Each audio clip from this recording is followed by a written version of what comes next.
All right.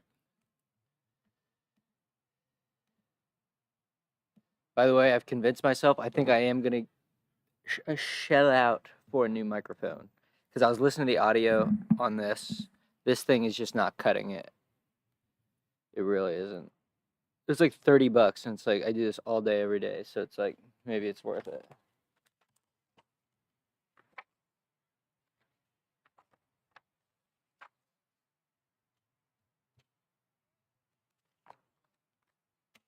All right.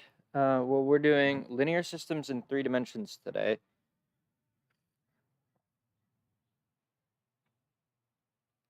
All right. So far, we have studied linear systems with 2 dependent variables. For these systems, the behavior of solutions and the nature of the phase plane can be determined by computing the eigenvalues and eigenvectors of the 2x2 coefficient matrix. Once we have found 2 solutions with linearly independent initial conditions, we can give the general solution.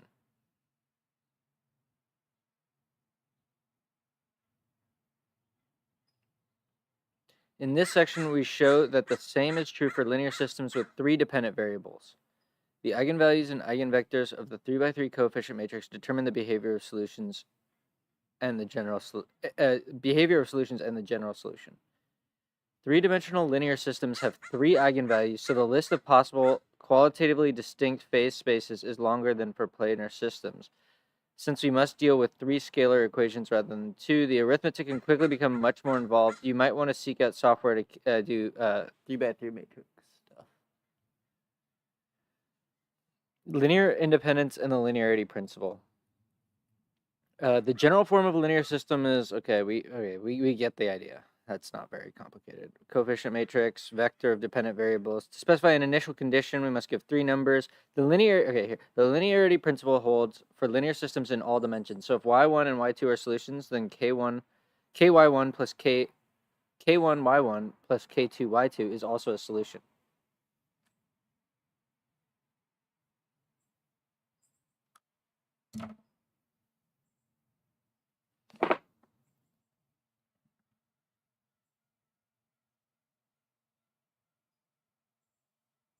Okay.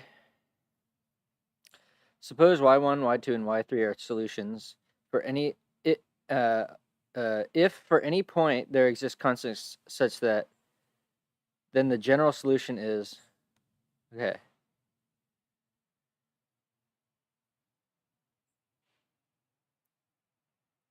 And I'm guessing if the eigenvectors form a basis, then you have a general solution.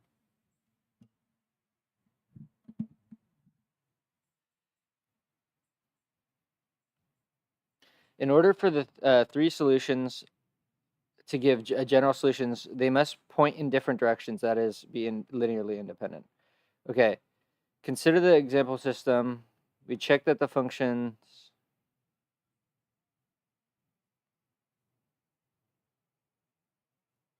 by substituting them in.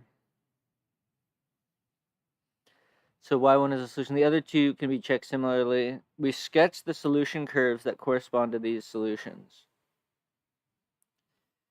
In 3-dimensional space, the initial conditions are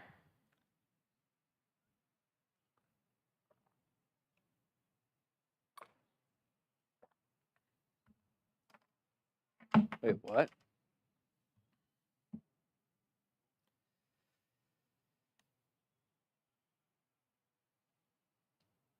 Oh, they plot 3 trajectories. Where we can see that none of them is in the plane determined by the other 2.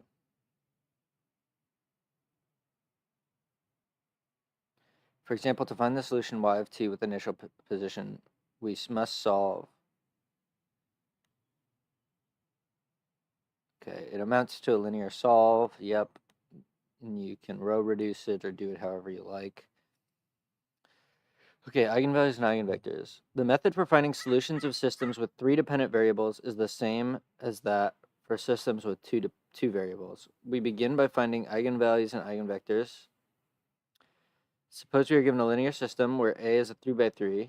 An eigenvector is still the definition of an eigenvector. If V is an eigenvector, with eigenvalue lambda, then y of t equal to e to lambda tv is a solution of the system. The method for finding eigenvalues of a 3x3. Oh yeah, shoot. We're probably gonna have to do a 3x3 determinant. I hate that, dude. How is it? It's that you do this times this det, and then this times the outer ones, and then this times these. I'm pretty sure that's what it is. So A11, A22, A33, A23, A32, A12. Oh, but you got to make sure that you alternate the plus and minus. That's right. Okay. So this is actually not that hard to memorize. So I'll just do that. But you just like, yeah. We obtain the characteristic polynomial det of, oh jeez, doing this by hand is nuts, bro. The eigenvalues of to find the eigenvalues of a 3x3 matrix, we must find the roots of a cubic polynomial. This is not as easy as a quadratic. Although there is a cubic equation analogous, it is quite complicated. It is used by the computer algebra packages to give exact values of roots of cubics. However, in cases where the cubic does not easily factor, we frequently turn to numerical techniques such as Newton's method for finding roots. To find the corresponding eigenvectors, we must solve a system of 3 linear equations with 3 unknowns.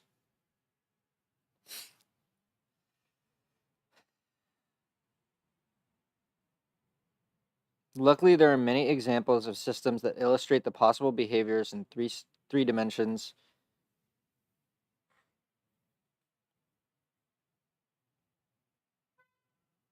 For which the arithmetic is manageable. Okay, a diagonal matrix. So this is the case where we have 3 real eigenvalues. If it's not even that you need diagonal, you just need upper or lower triangular. But then you can take the diagonal as the eigenvalues.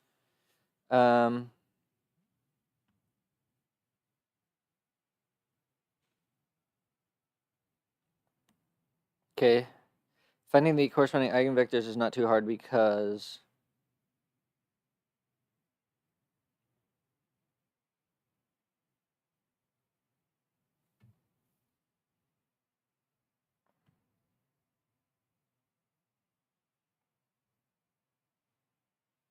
it's gonna be 1 0 0 0 1 0 and 0 0 1. That's right.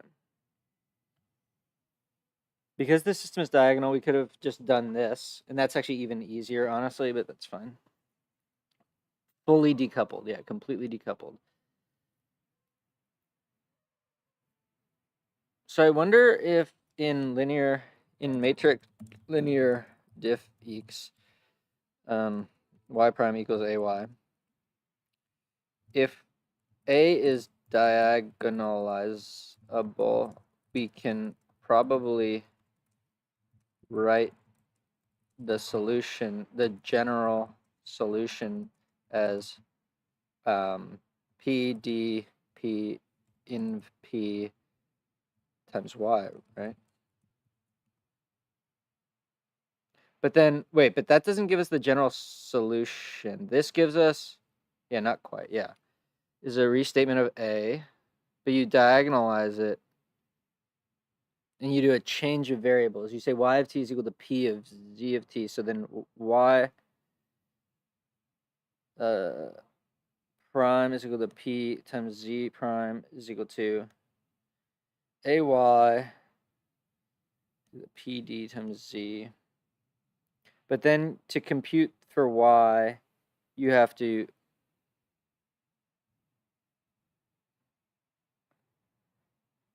oh yeah, but see there you go.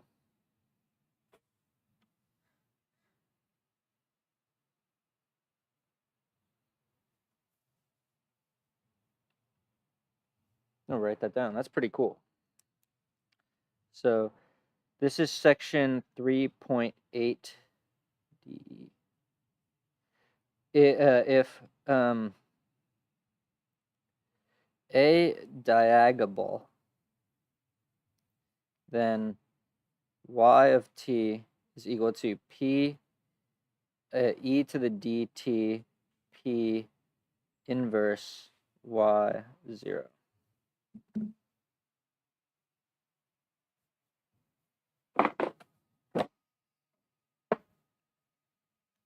And what's nice about this one is that this is literally just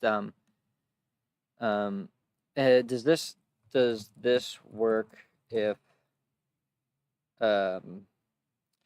eigenvalues are complex? I'm pretty sure it does. Why wouldn't it?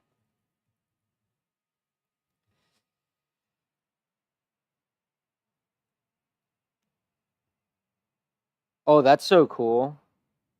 This is actually really nice. E to the AT can just be written as E to the AT can be written as P E to the DT P inverse, which is really nice because I don't like I don't love the definition of this, what is it called, the infinite sum for the definition of E to the AT or E to the A. Nice. I hate the recovering a real solution. We're gonna have to practice that this weekend because it's so tedious, and I just know that we're gonna get a bunch of problems on it in our quiz. But it's just so much algebra, just so much symbol manipulation. All right, where were we? For example, to find y of t, y0 to 2, 1, 2, we must find coefficients.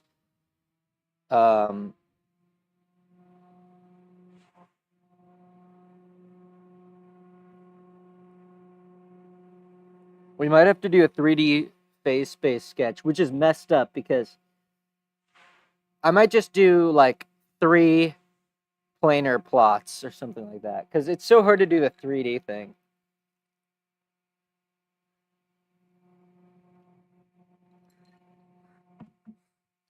All right, figure 3.58 is a sketch of the phase space. Note that the coordinate axes are lines of eigenvectors, so they form straight line solutions. Since all 3 of the eigenvalues are negative, the solutions of all 3 should go to the origin. Because every other solution can be made up as a linear combination of these solutions, all solutions must tend to the origin. It's natural to call the origin a sink. 3-dimensional behavior. Before giving a classification of linear systems in 3D, we give an example whose qualitative behavior is different from that of any 2D system. Oh, I mean, yeah, but you can, it's not like that different. All right, consider this system. The characteristic polynomial is they give us the eigenvalue. So you have one pair of complex eigenvalues and then one negative real eigenvalue, and so so one of them is going to decay, and the others are going to spiral outward. So we have a spiral source and a sink. We expect to see a line of solutions that approach the origin in the phase space. By analogy, the 2-dimensional case, the complex eigenvalues. Wait, it's a spiral saddle. It's a spiral saddle because because if you're actually on the z-axis, then you're going to go to 0. But if you get kicked off, then you're going to spiral outward. Okay, that actually makes sense. I didn't think about that. Okay. We could find the eigenvectors associated with each eigenvalue as above and find the general solution. The eigenvectors for the complex eigenvalues are complex, and to find the real solutions, we'd have to take the real, just as in 2 dimensions. However, we are lucky again, and this system decouples. In the xy plane, the eigenvalues are 0.1 plus or minus I, so the origin is a spiral source. Along the z-axis, all solutions tend towards 0 as time increases. Combining these pictures, we obtain a sketch of the 3D space. Note the z-coordinate of each solution increases towards 0. While in the xy plane, solutions spiral away from the origin. All right, classification of 3D linear systems. Although there are more possible types of phase space pictures for 3D linear systems than for 2, the list is still finite. Just as for 2 dimensions, the nature of the system is determined by the eigenvalues. Real eigenvalues correspond to straight line solutions that tend toward the origin or away. Complex eigenvalues correspond to spiraling Negative real parts indicate spiraling towards the origin, where positive goes away. All right. Or spirals away. Since the characteristic polynomial is a cubic, there are 3 eigenvalues. Can we just look up cubic formula?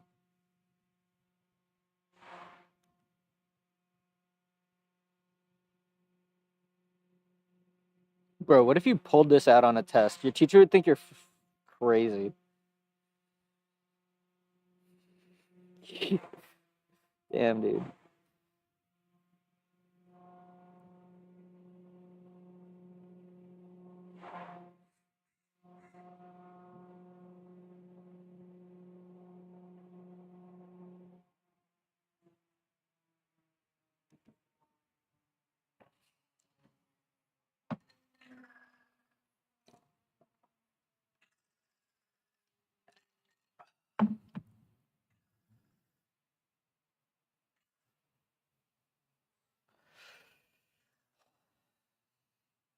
Which might not be all distinct if there are repeated roots. It is always the case that at least one of the eigenvalues is real.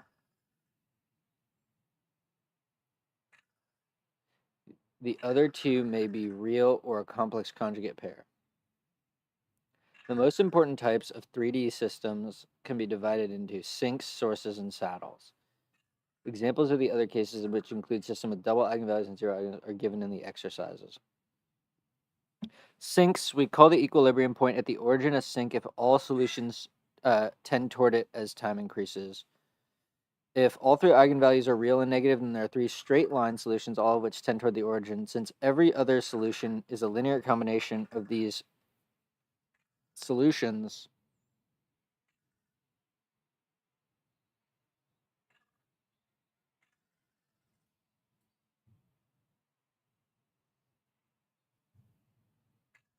all solutions tend toward the origin as time increases. Another possibility for a sink is to have 1 real negative eigenvalue and 2 complex eigenvalues with negative real part.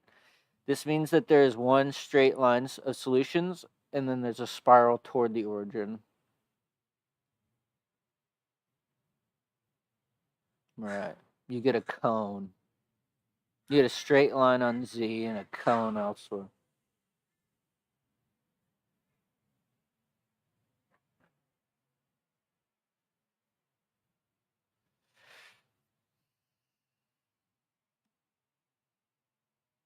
There are 2 possibilities for sources. We can either have 3 real and positive eigenvalues or 1 real and a complex conjugate pair with positive. Okay, note that this system looks just like a sink, except the direction of the arrows. Okay, saddles. Saddles are interesting. Was this a saddle? Where's our... I think this one was a saddle.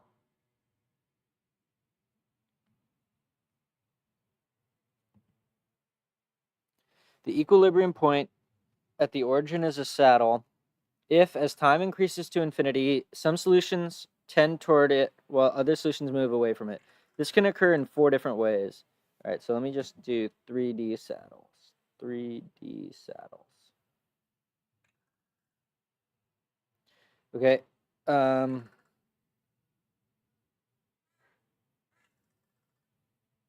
Case 1, all real lambda, where some less than 0 and others greater than 0.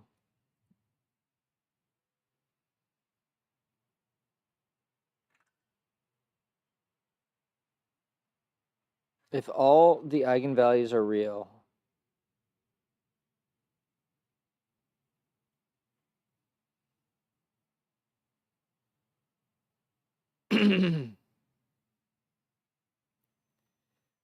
okay. In the first case, 1 positive, 2 negative. Okay. In the other case, okay.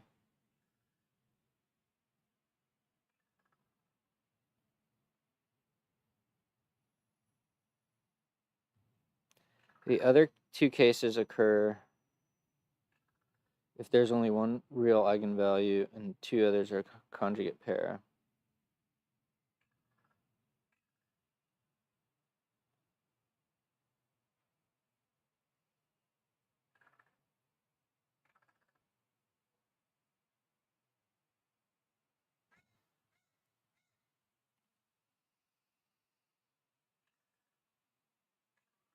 Why didn't they draw the straight line solutions here? I don't understand what's going on there.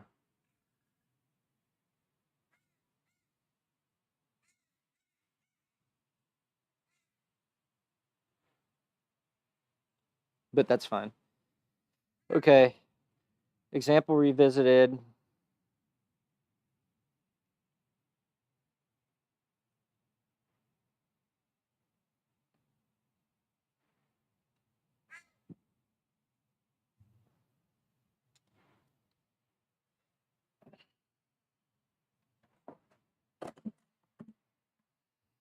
The last two eigenvalues may be written as,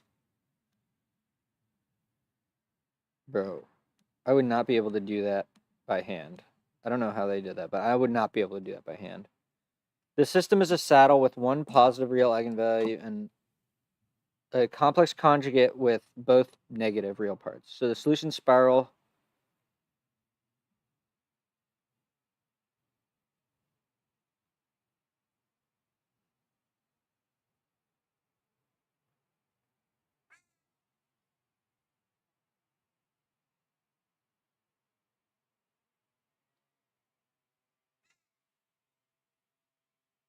Oh, wait, this is going to be important because we need to find the plane. To find the plane of solutions that spiral.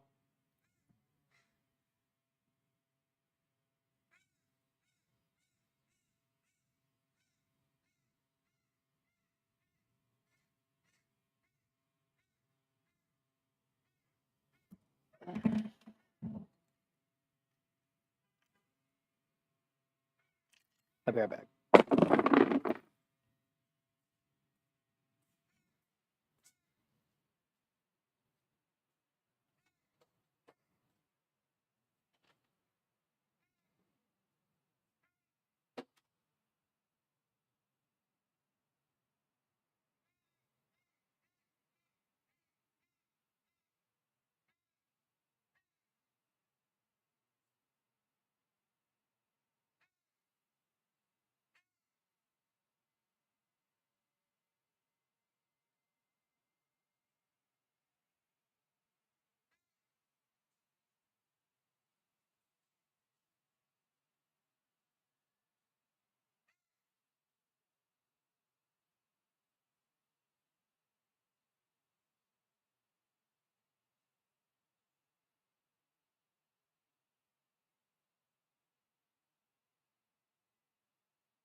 All right.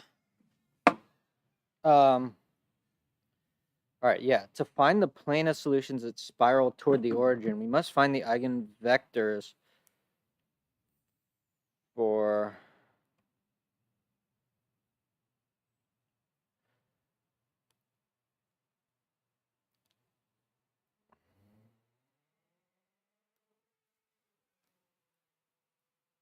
lambda 2.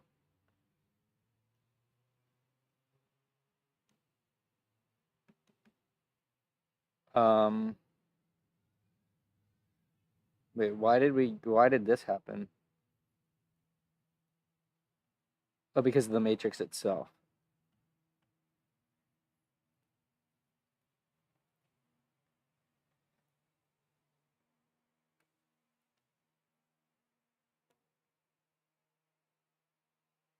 How do they solve it? One eigenvector associate is this.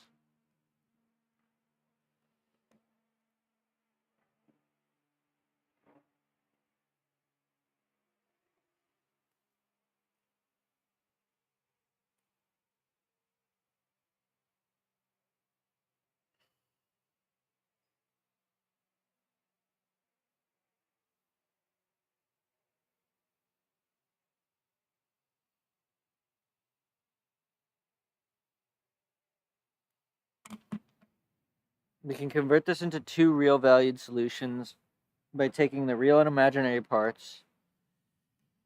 Since our goal is to find the plane on which solutions spiral, we need only to look at the initial point. The initial points of the real and imaginary parts are, respectively, the plane on which the solutions spiral toward the origin is the plane made up of all linear combination of these two vectors.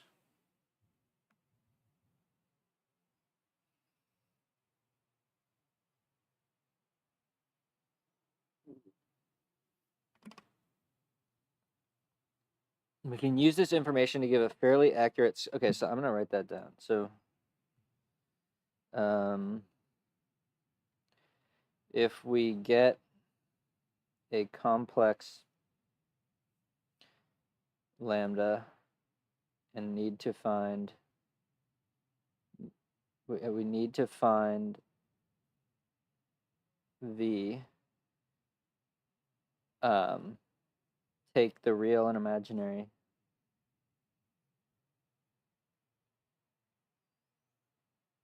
And we get a basis for the plane.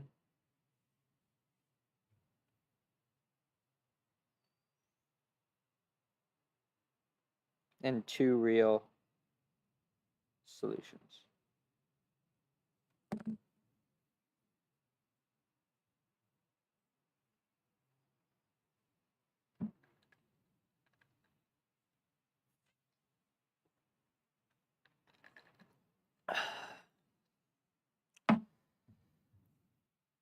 Okay, we can use this information to give a fairly accurate sketch of the phase space of this system.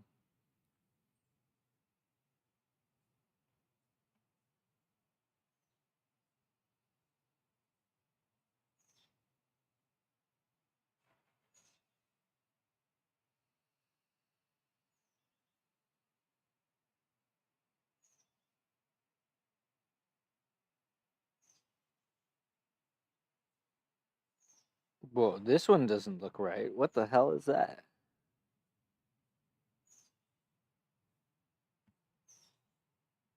Maybe we should plot that. That's crazy. Okay. All right, so that's all of it. Let's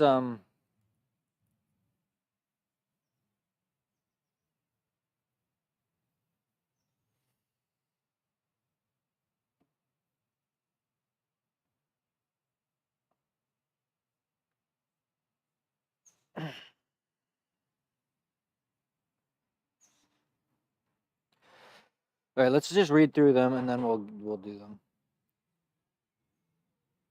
Consider the linear system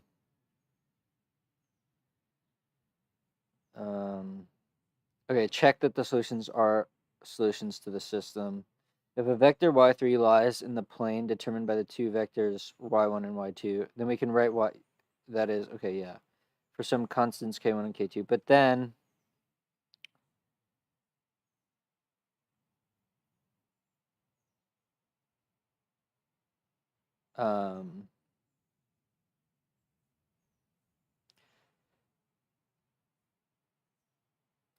show that if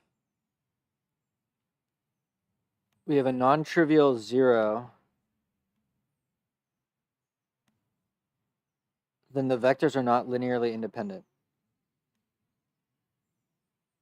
Start by assuming that K3 is not equal to 0 and show that Y3 is in the plane determined by... So what are they asking you to prove? Are they saying...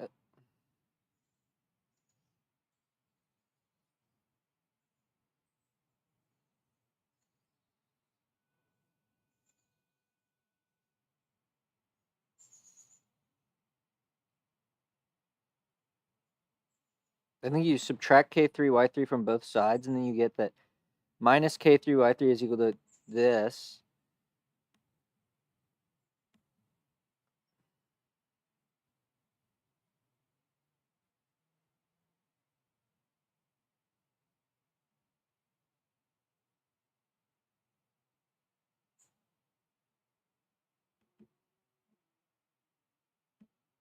Yeah, okay. It's just a basic theorem of linear algebra. That's not that hard. Using the technique of exercise to determine... Okay, we can do that one. That's... Maybe we'll do like A and C or something, but we'll do them...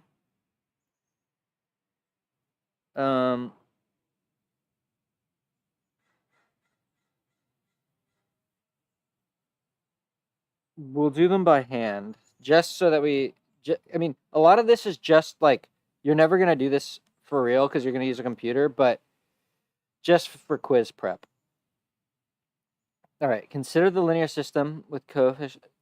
For each of these systems decouples into a two-dimensional system and a one-dimensional system. Okay, compute the eigenvalues, determine how the system decouples, sketch the two-dimensional phase plane.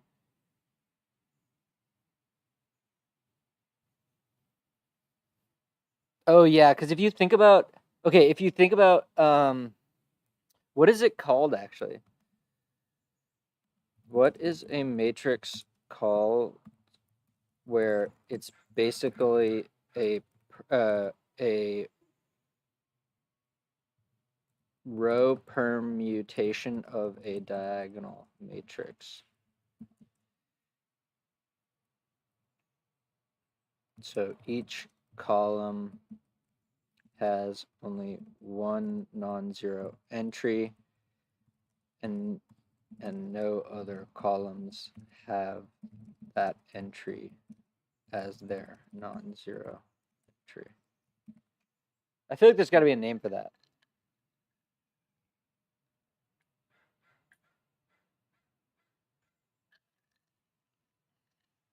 Monomial matrix?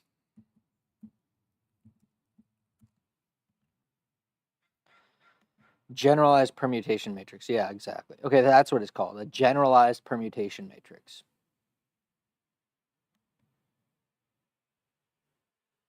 Obviously, that thing has a name, bro.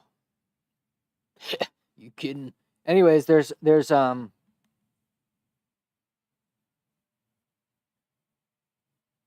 but that's only for 4. 5 is not.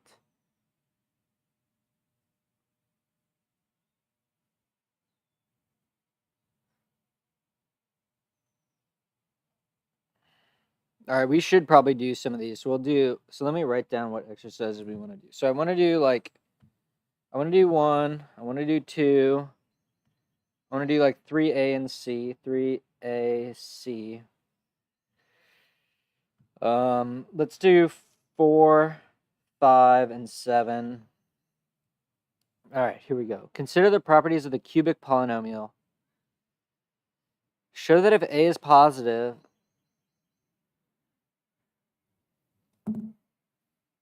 then the limit of P of lambda as lambda goes to infinity is infinity, and the limit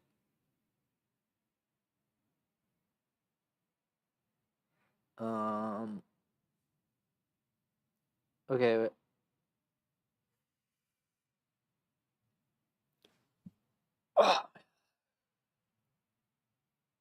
Dude, I'm really trying to go to sleep on time, and I just couldn't fall asleep. Sucks.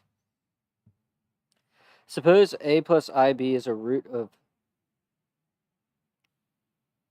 P of lambda. So P of A plus IB is equal to 0. Show that A minus IB is also a root. Remember that a complex number is 0 if and only if both of its real and imaginary parts are 0. Then compute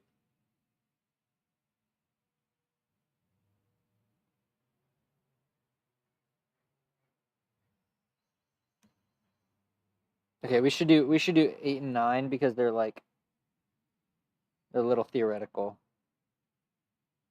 How many do we have? 22. Okay, and then the crazy thing is we got to do Laplace transforms. And that's like totally new to me, kind of, unfortunately. And that's going to be on the quiz too. It's freaking Laplace transforms. So watch out for that. Okay. In exercises 10 through 13, consider the linear system with coefficient matrix B. These systems do not fit into the classification of the most common types of system given in the text. However, the equations decouple. Okay, so, I mean, you can already see just by looking at this, like this one is going to have a repeated root on X and Y, and it's not going to be, it's not diagonal, so that means that it has only one real eigenvalue, which is going to be -2, and there's going to be one eigenvector for that. So the geometric multiplicity of that eigenvalue is 1, so that means that you only have one straight line, and then there's that thing, and then on this one it's just a decay. It's decaying. It's fine. This one is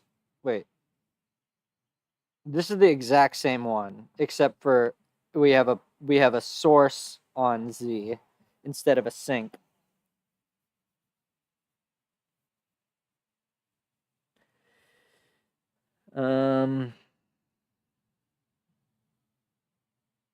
Oh wow.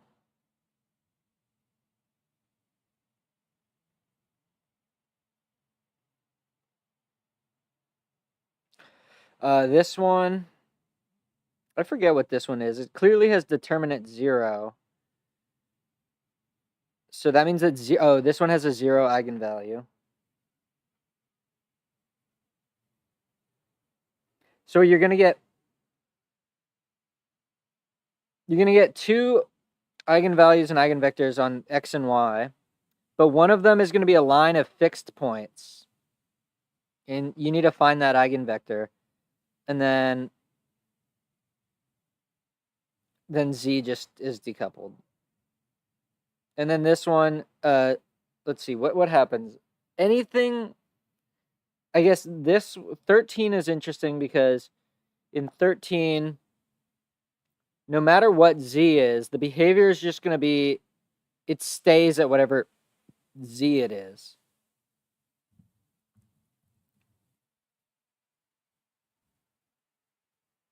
Okay, in exercises 14 and 15, consider the linear system.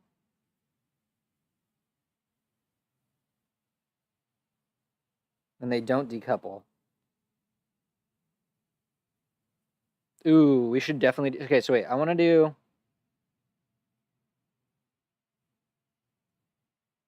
all right, we can do 10 through 13. I don't know if we're going to really do all of these 10 through 13. But we did just kind of do them right now. But I definitely want to do 14.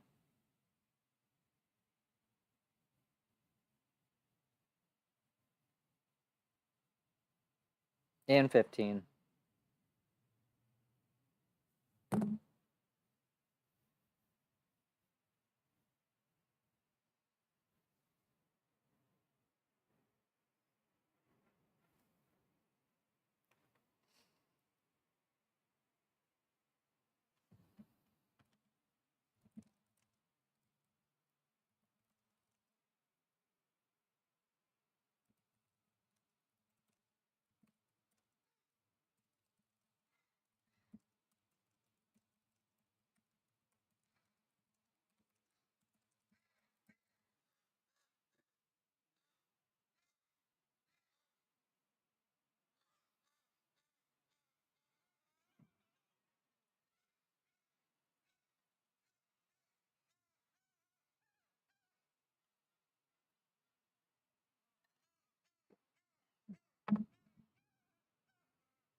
Here are a few major industry settings where large linear systems, high frequency electromagnetic and structural finite element analysis. Industries from aerospace to electronics use time domain finite element analysis to study wave propagation, vibrations, and dynamic stresses.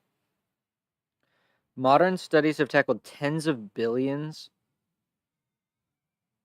Dude, what?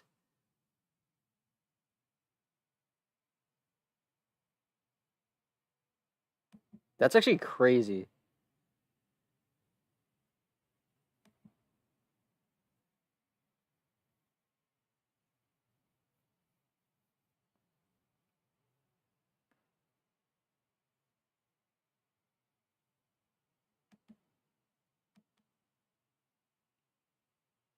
Wait, what? What does it actually do?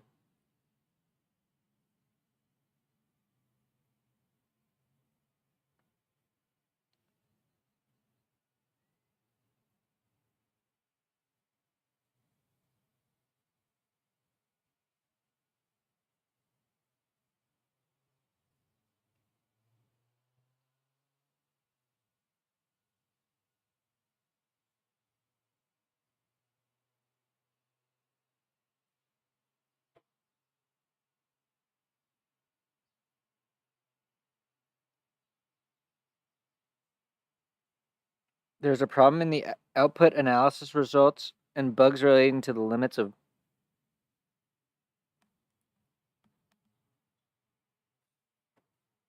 I don't even know what that means.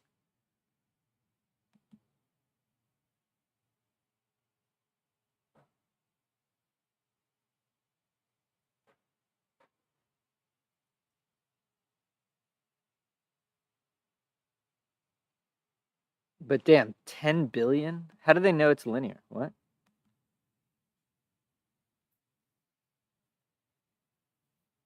So it seems like it's all finite element stuff.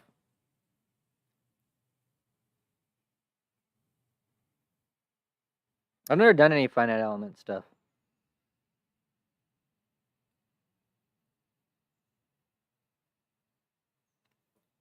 But that's very interesting. The thing is, can't you just find the like?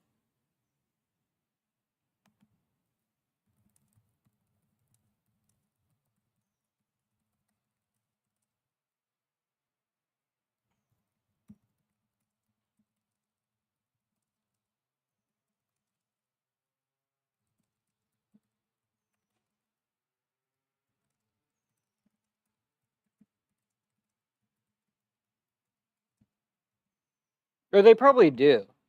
They probably do.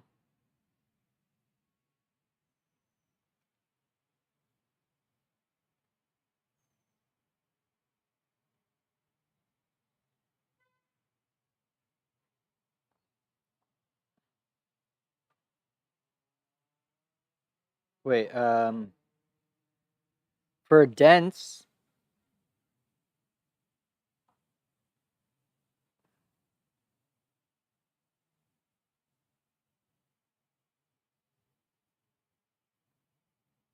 matrix vector multiplication is n.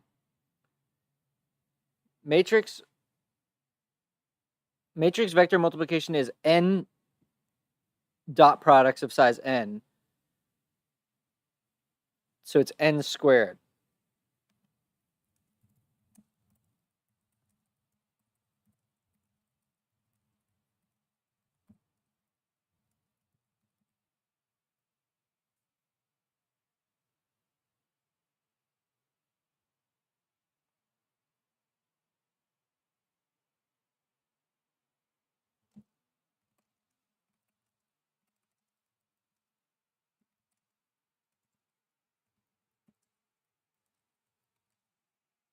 Because to find the spectra, I forget how they find the spectra, but I think that the iterative method of finding the spectra produces a dense.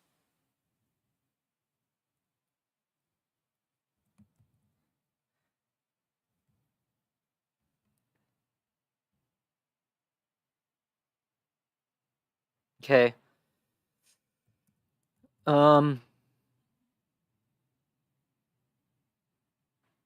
Oh, there is. Even sparse only give you a handful of dominant, not the entire spectrum. Oh, interesting.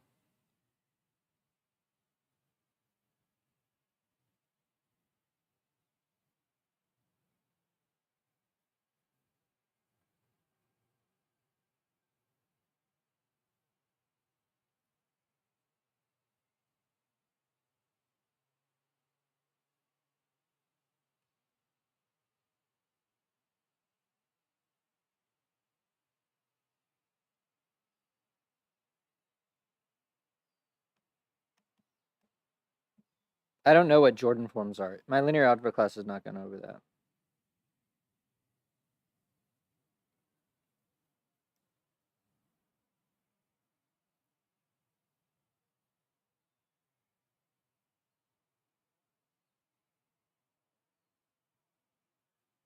Oh, interesting. If you have forcing on the system, right? Like, let's say that that the matrix itself changes with time.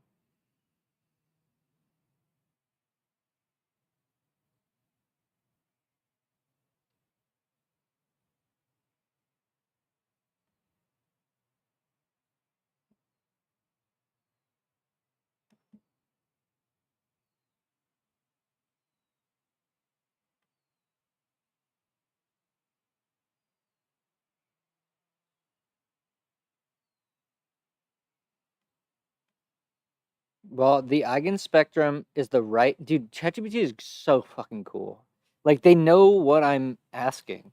Well, the eigenspectrum is the right theoretical answer. Full eigenanalysis quickly becomes computationally impossible or numerically unstable at large scale. Direct or iterative time integrators, often with specialized preconditioners or model reduction, let you exploit sparsity, handle non-normality, and deal gracefully with time dependence or nonlinearity, making them the de facto choice for very large systems.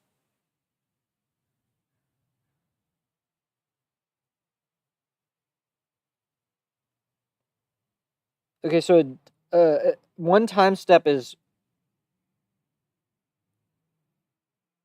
for the most part,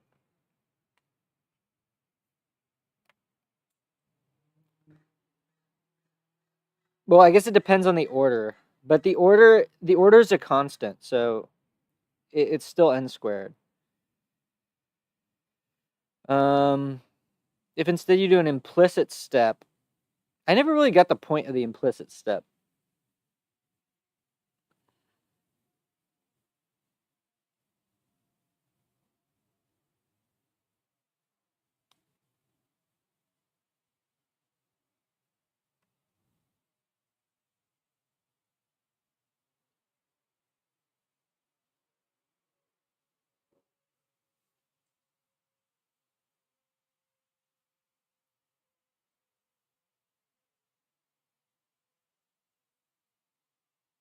Right. Okay, so if the number of time steps you need to take is like much less than n, then you actually kind of don't want to find the spectra because n cubed is just so prohibitive. But if you can get a k times number of non-zero of a. Okay,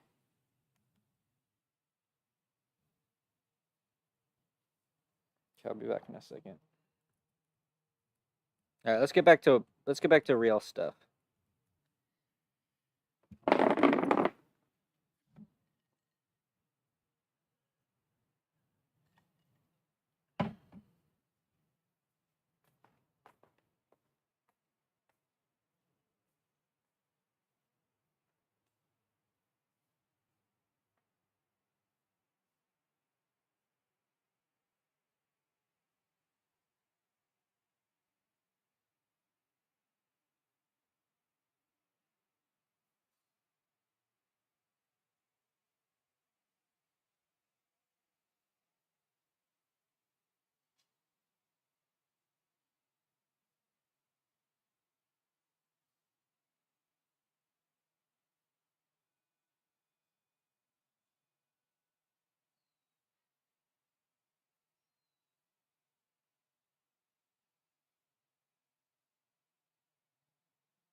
All right.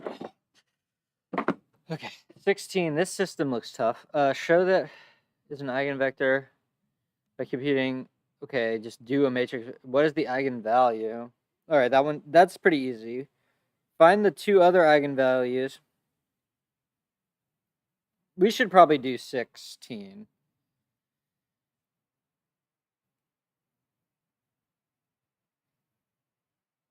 We should do one of these. I'll do 17.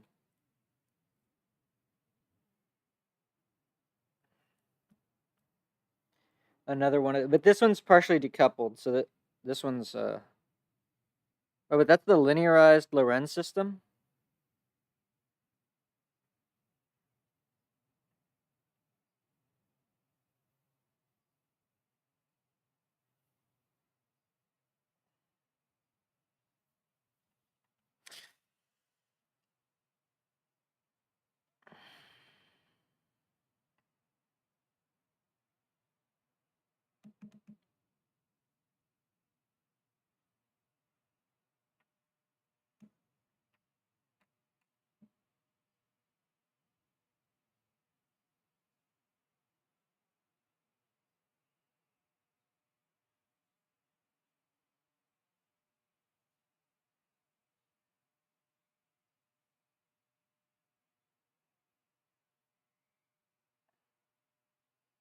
We can skip this one. This one's not that interesting to me. But we can just answer it right now. Glenn,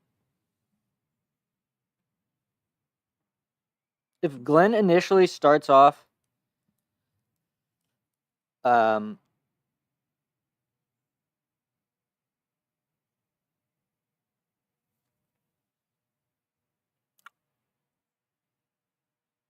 if Glenn initially starts off making money, then he will make money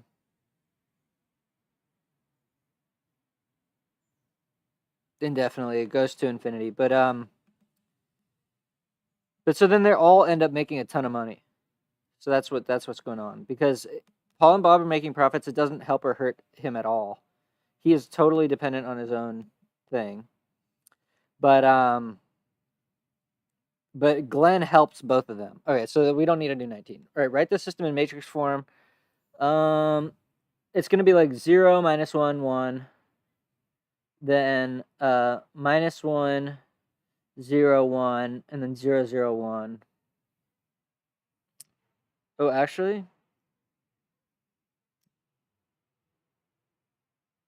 I don't really want to do that one. Suppose that at time t equals 0, both Paul and Bob are making equal small profits, but Glenn is just breaking even.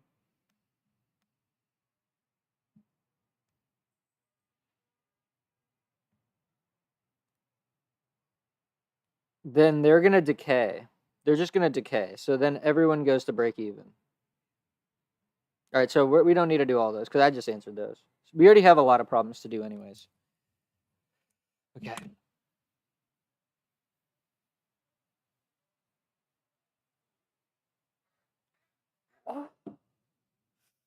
Oh, it is time to lock in. Oh my goodness. We're really on the grind, bro. This finals grind is tough.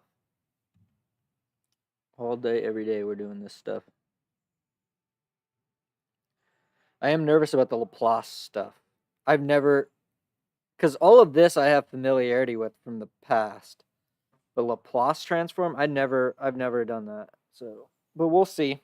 It can't be too hard, right? Everyone does it.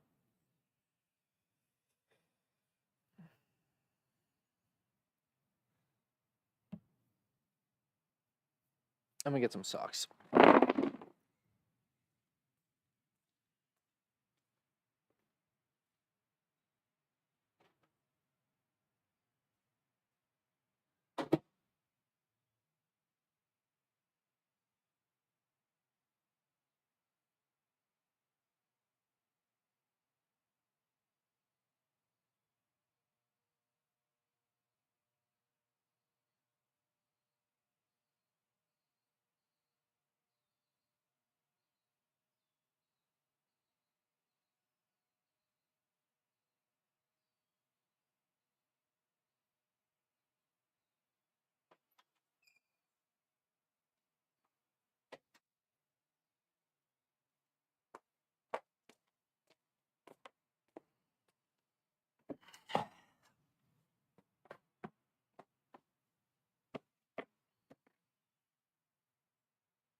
Okay, let's do this thing. It is freaking time, bro. It is so time.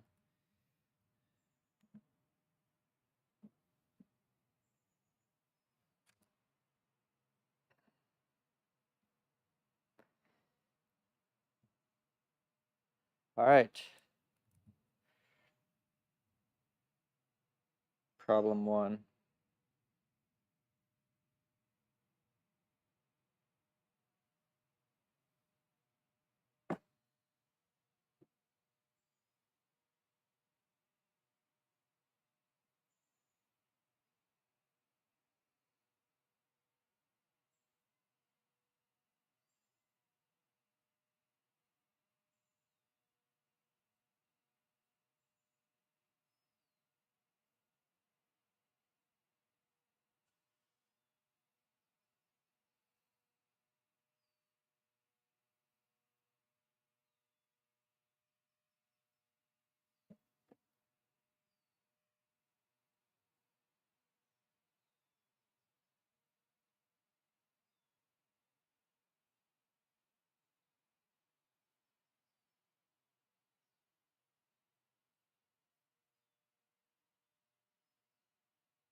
Let's just do this. Let's just say that, like,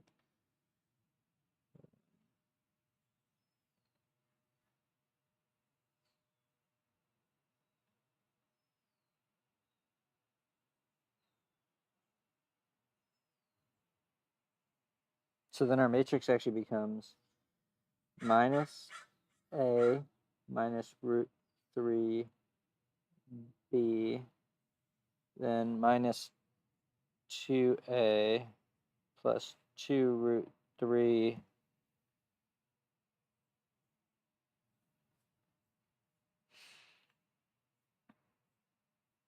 b, and then this is going to be 4b. Okay, so now we just need to take a prime is equal to minus sine, or minus b.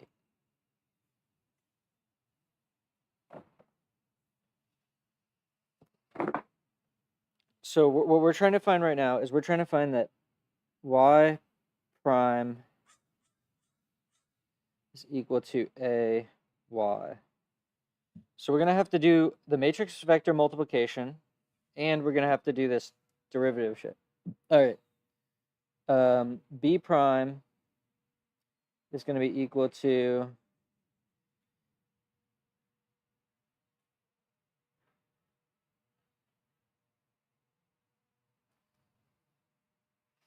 okay. So then, since these are all sums, it's not that hard. So y prime is going to be equal to it's going to be equal to minus a prime minus root 3 b prime. Then this is just going to be minus 2a prime plus 2 root 3 b prime. And then this is just going to be 4b prime. So now we just need to check that that's equal to our matrix vector multiplication. So now we just need to do 0.1, 0, 0, 0.2, 0.400 times y, which is minus a minus root 3b minus 2a plus 2 root 3b 4b. Is going to be equal to, so this first one is going to be 0.1 times minus 2a plus 2 root 3b, right? 0, 1, 0. And then here we're going to get 0.2 times 4b.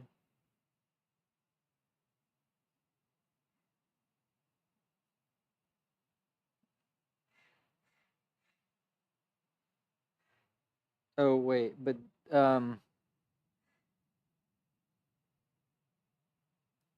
my God. Dude, how do they I mean, honestly, how do they expect us to do this? Cuz wait, this needs to be e to the minus 0.1 t. So then what you have to do is e to the minus 0.1 t. Cuz then um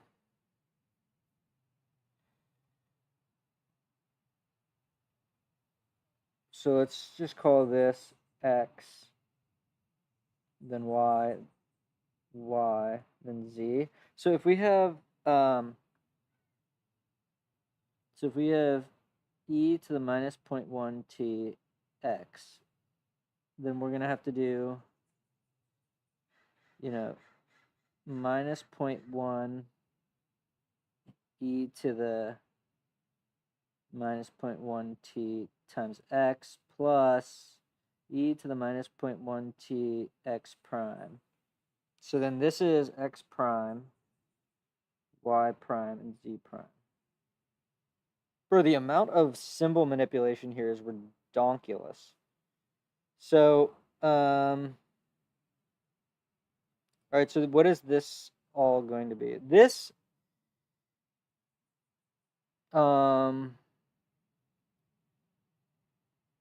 this needs a e to the minus 0.1 t in it, and so does this, and so does this.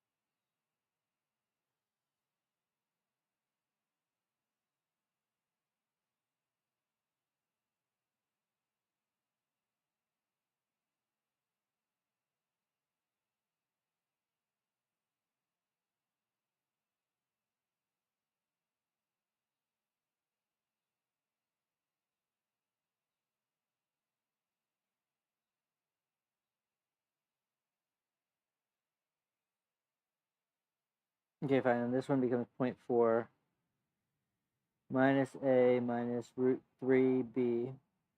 And all of this is times e to the minus 0.1 t.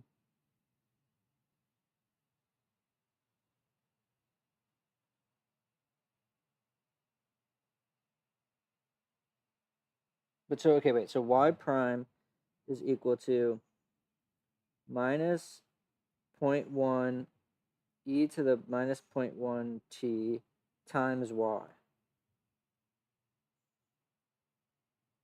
plus e to the minus 0.1 t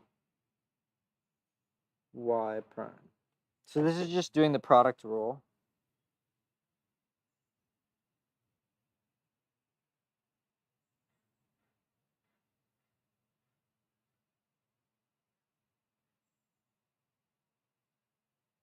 All right, bro, we gotta just power through. It's not that hard, it's just really annoying. This is going to be equal to e to the minus 0.1 t times 0.1 y plus y prime. So this expanded out is going to be, so 0.1, so this is y, so we're going to get 0.1 times minus a minus, this is going to be, but wait, hold on.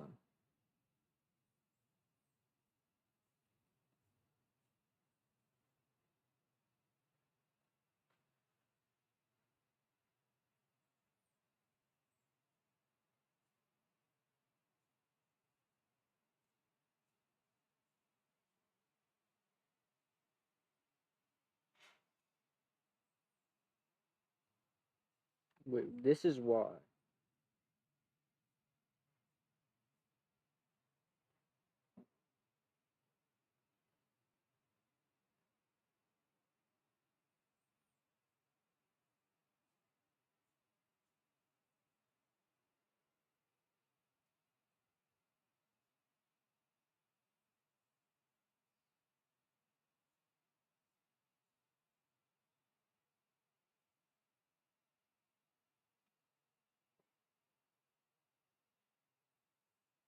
Dude, this is too much. Okay. I mean, literally, I'm going to be doing symbols all day. Let's just go to the answers. I mean, I really don't know what kind of torture that is, but this is why we have computers. 3.8.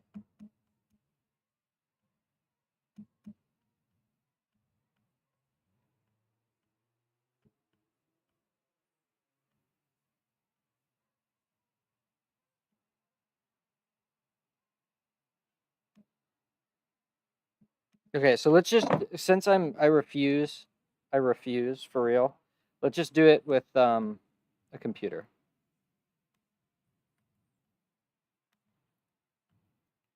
All right.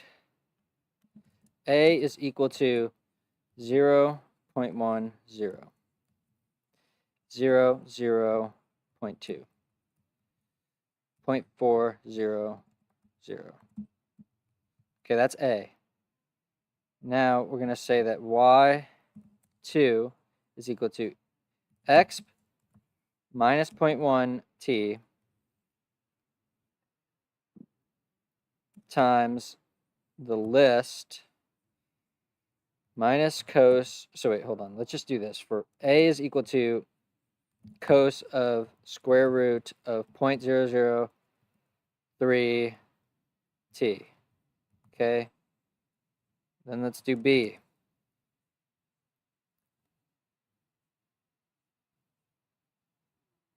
Oh wait, first off, this isn't 0.00. It's just this. So already, see, that's the thing, is already I made this crazy mistake, and I would have not realized it until way down the line. But this is just 3 over 100, right?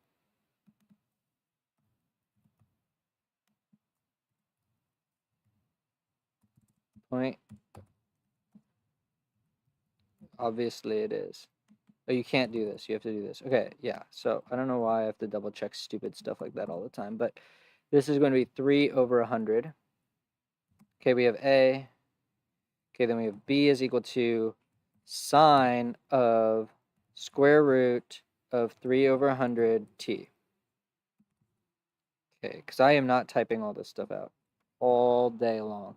All right, so we're going to get minus B, or minus A, plus minus square root 3b, comma, minus 2a plus 2 square root 3b, comma, 4b, or a. Let's see, does that do what I want? Okay, so now we want to do d of y2 with respect to t.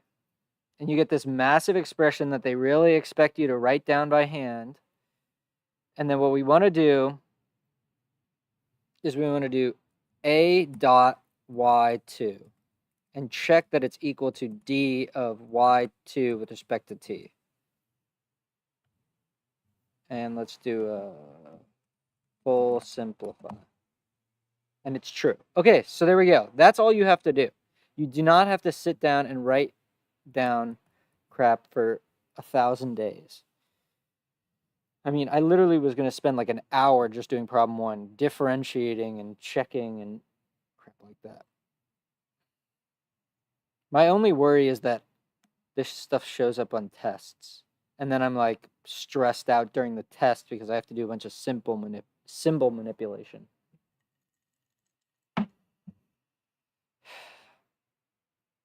Okay, this one's fun. So I'm pretty sure this one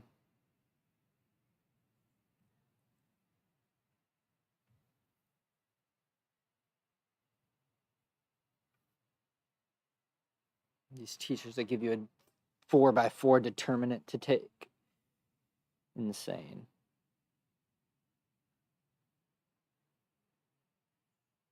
Okay.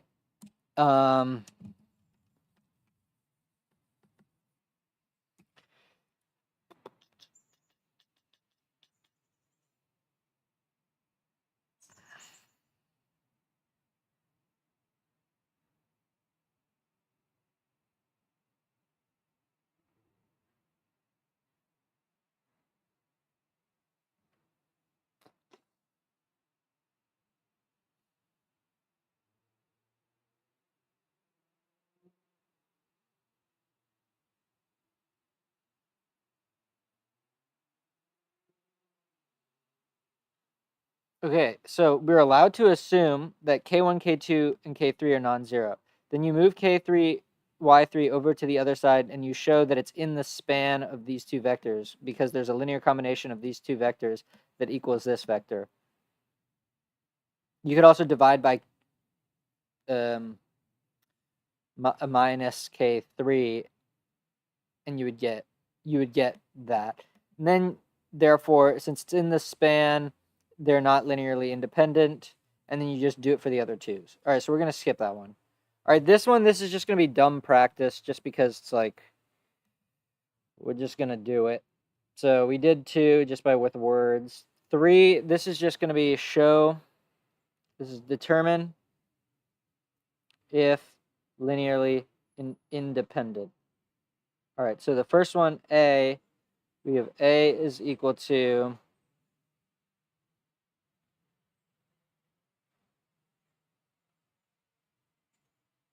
and we're going to do an augmented matrix here.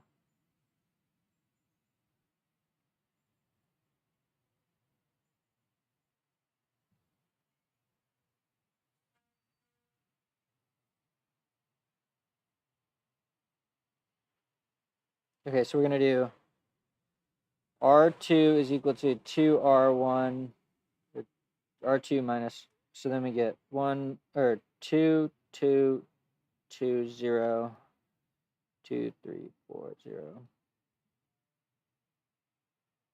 Or, so this is going to be minus 2, minus 2, minus 2. So then we get 0, 1, 2, 0. So now our matrix is 1, 1, 1, 0, 0, 1, 2, 0, 1.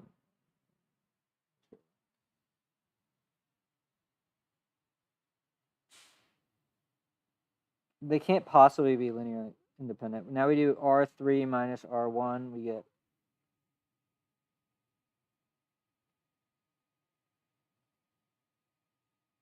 so then we get 1, 1, 1, 0, 0, 1, 2, 0, 0, 0, 0.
Okay, so these are independent, this is not.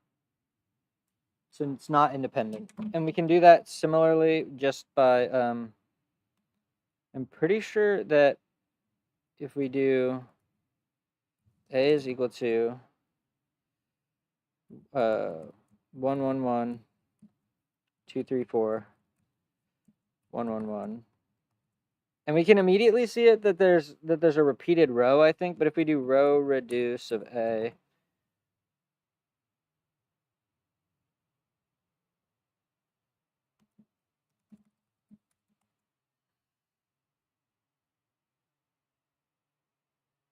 and then if we just took a rank of A, oh wait, is there, how do you get the rank?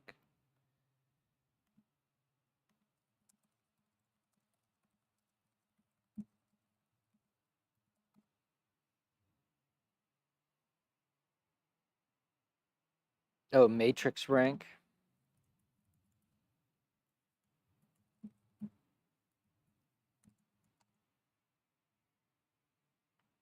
It's rank 2. So therefore, not independent. Okay. We don't need to do more of these, do we? All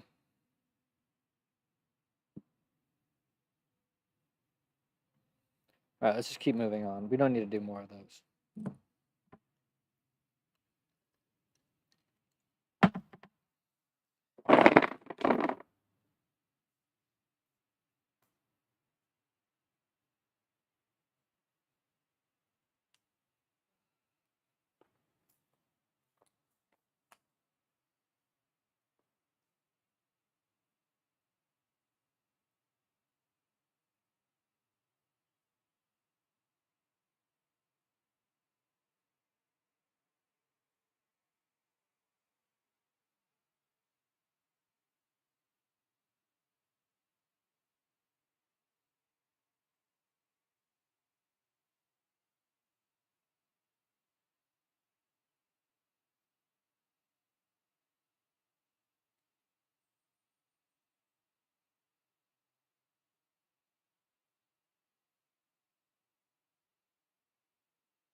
Okay, now we can do the problems that are actually good.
Okay, so all right, so we can't just take those as eigenvalues. So we need to actually do this by hand. All right.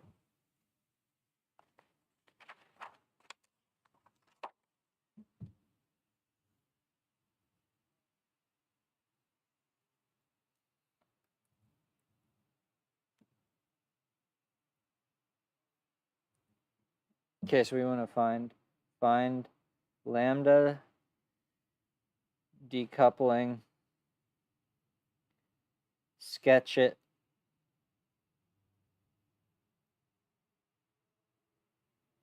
sketch phase, plane, plus line, and 3D sketch.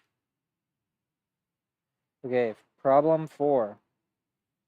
A is equal to 0, 1, 0, minus 1, 0, 0, 0, 0, minus 2.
So the easiest way to do this whole thing to find the eigenvalues, I think, is that we just write it out as like x prime equals minus y, or equals y prime equals minus x, and then z prime equals 2z.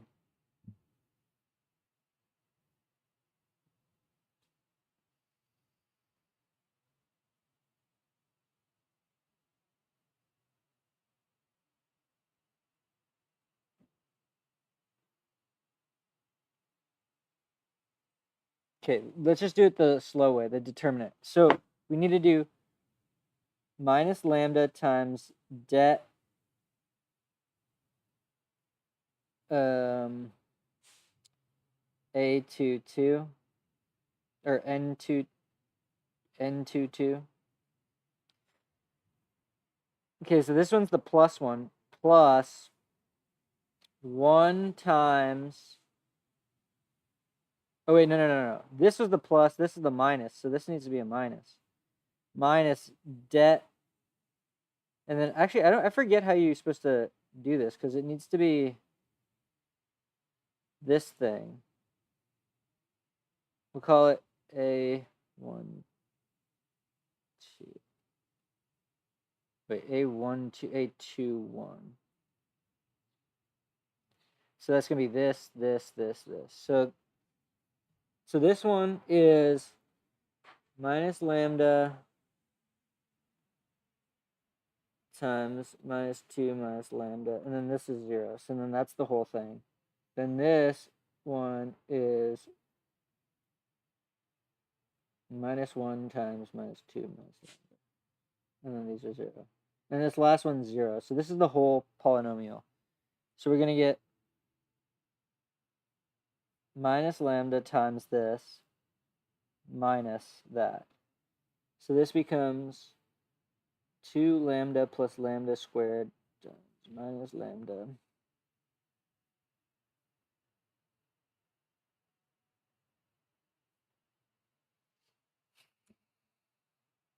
Hey, what's up, Ali?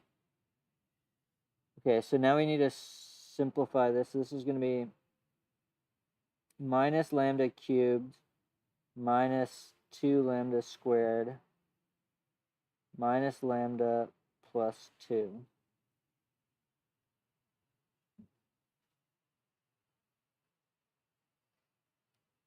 So this is the characteristic polynomial. I actually want to check. Are we right? So this is A, right? Oh wait, this is the wrong A. We need to do A is equal to 0, 1, 0, minus 1, 0, 0, and 0, 0, minus 2. All right, and now what we want to do is do characteristic polynomial A lambda. Oh yeah, minus 2. So I don't know how they expect us to solve that in general. There's got to be a better way. Clearly 2 is an eigenvalue.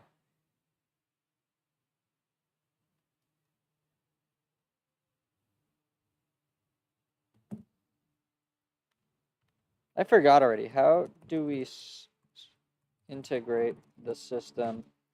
X prime equals y, y prime equals minus x.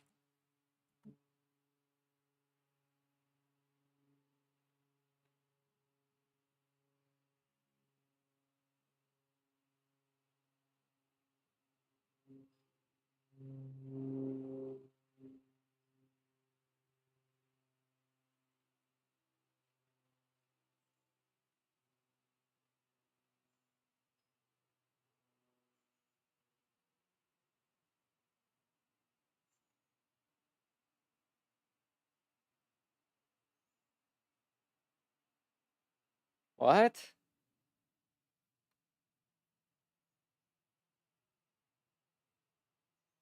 How do they want us to find the eigenvalues? Did they give us a hint for a problem? Oh, this is problem 4. They didn't give us a hint.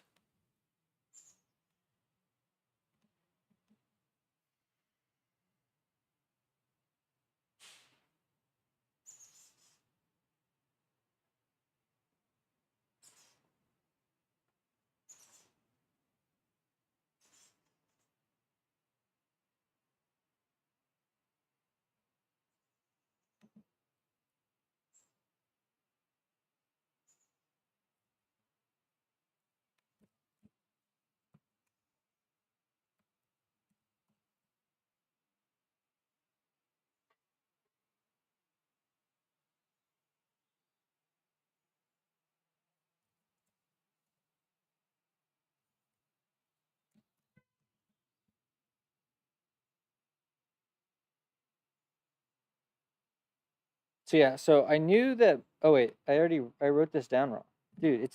That's the crazy thing about writing stuff down, is that that's already wrong.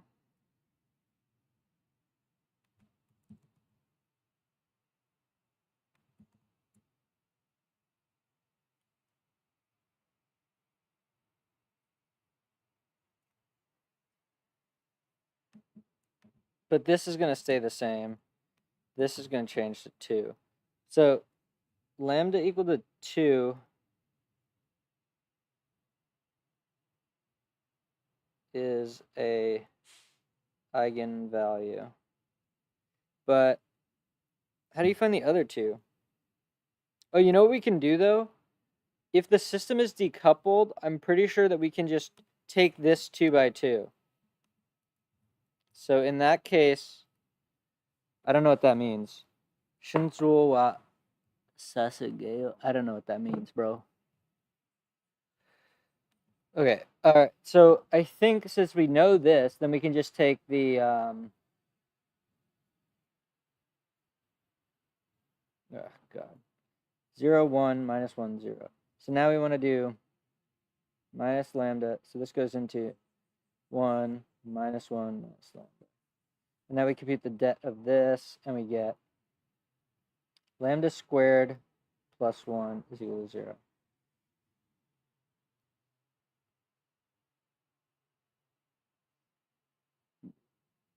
So I think that isn't this this is lambda equals I. So we actually have so we have lambda equals I. So these are the two, or I guess it's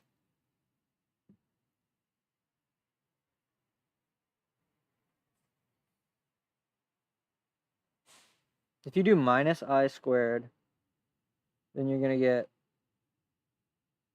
oh yeah, so it's plus minus I. Yeah, plus minus I. Okay, so we found the 3 eigenvalues.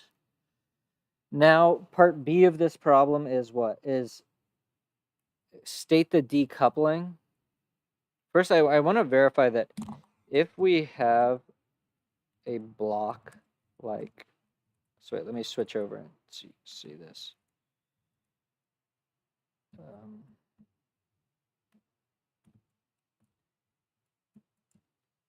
It's clear the Z third dependent variable is decoupled.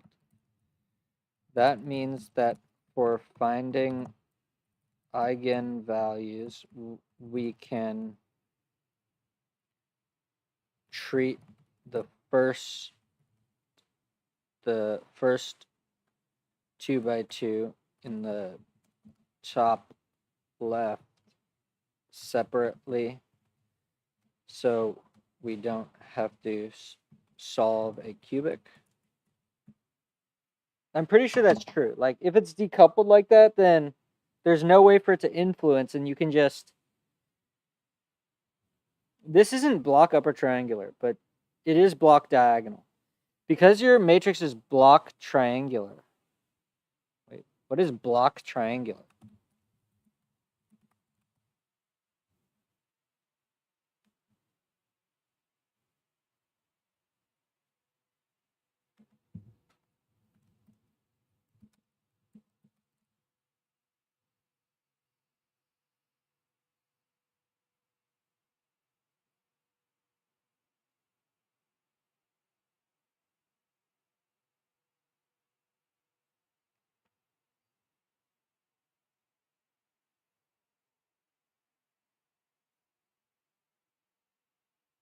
Oh, interesting. Oh, okay.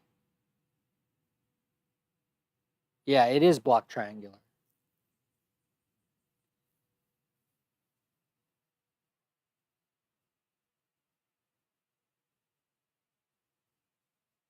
I think. I mean, it is, but...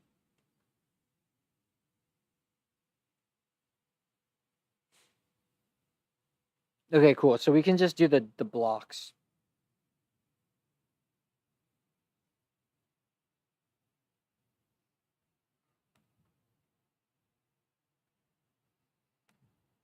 Good. All right, so we found how it decouples. We found the eigenvalues. Now we need to sketch the, okay, the sketching is the most fun part. So so it decouples into a center. Oh, we need to find the eigenvectors. And so a center and a source. So this is dimension 2, dimension 1. So this is z, and this is x and y. But it's not actually those planes necessarily. So what we need to do is then find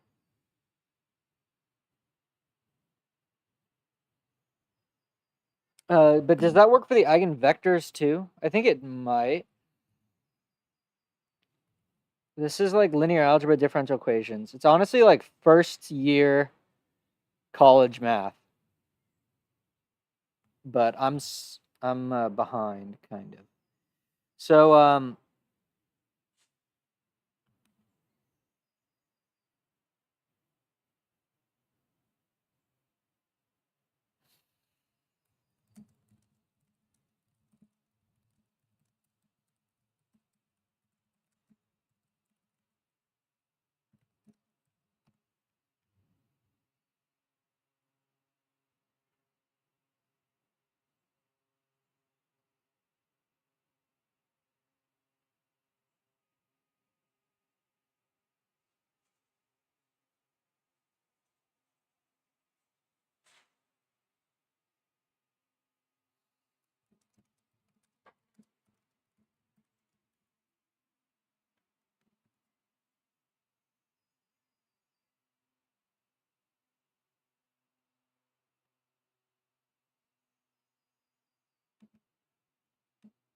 okay, so we got the eigenvalues correctly.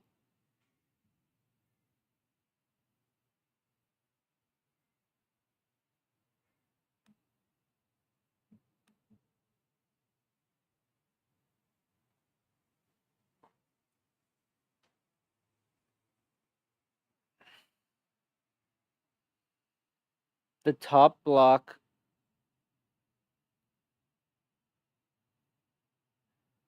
I see. Right. Okay, you see that these are linearly independent, so they're going to have only the trivial null space. So therefore, but this one is free. Okay. Right, so find eigenvex. Right, we can switch back over. All right. I'm ready to do this now. So if we get a minus 2 lambda, or 2I, is equal to minus 2, 1, 0, minus 1, minus 2, 0, 0, 0, 0. Now we find this equals to 2x. Oh, wait, no. This equal to 0.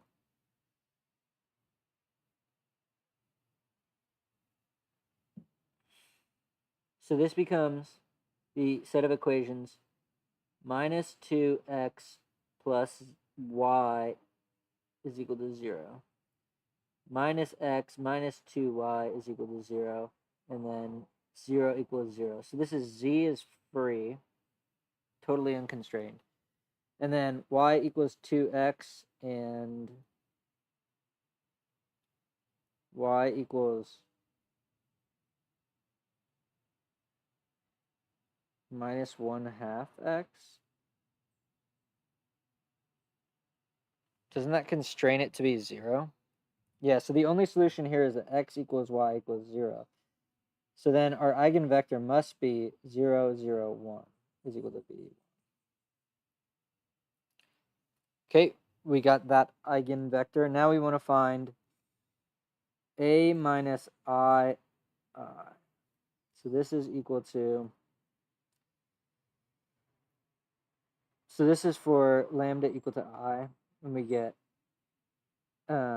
minus I 1 0 minus 1 minus I 0 0 0 2 minus I. We're trying to so minus I x plus y is equal to 0. Minus y minus I, oh wait, minus x minus I y is equal to 0. And then 2 minus I z is equal to 0.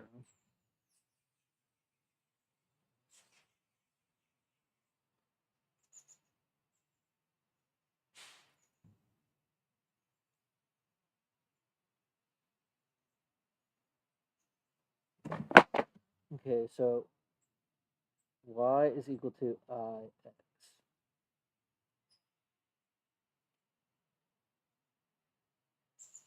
Then we get y is equal to minus x.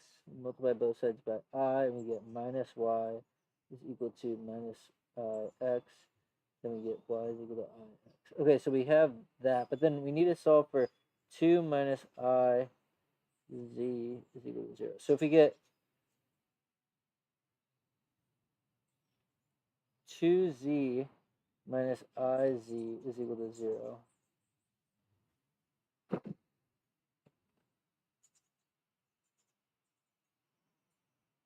I can't tell. Does this only admit the 0 solution? 2z minus iz. I'm so bad with complex numbers.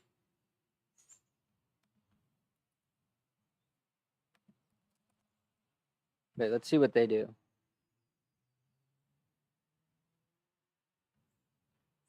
But how do they know that z is 0?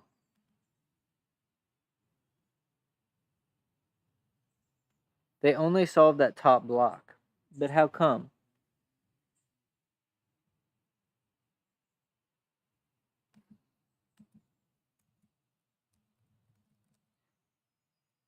That 2 minus iz equal to 0 doesn't have a non-trivial solution to z.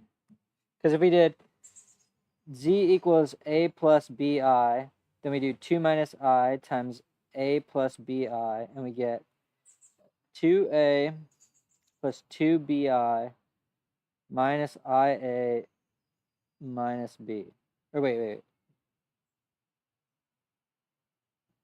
Plus b.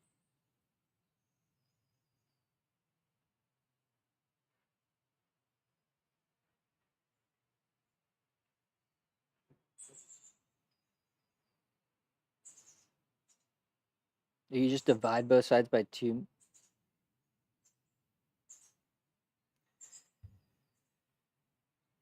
Oh, in C, okay, so it's just a fact that in C, if ax equals 0, if and only if either a equals 0 or x equals 0. Okay, cool. So then we know that z is 0.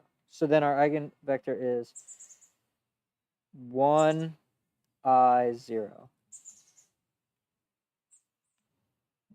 Okay, and then we do the other one.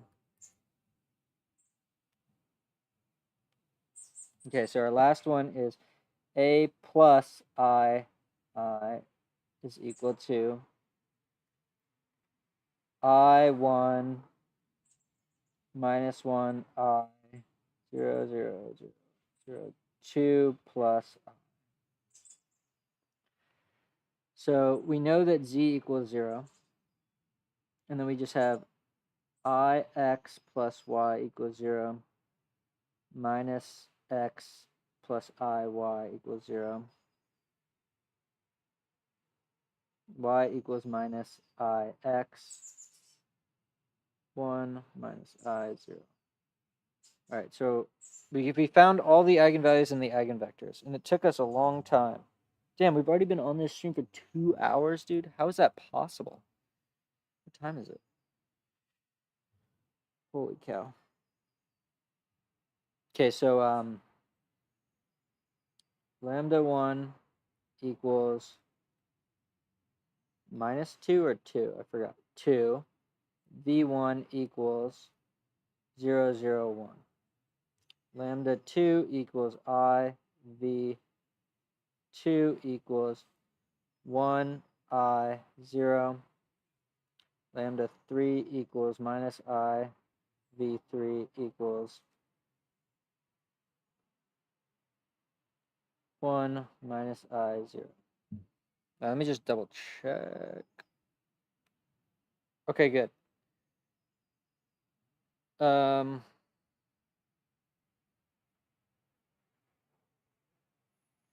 I do kind of want to get the general solution to this thing.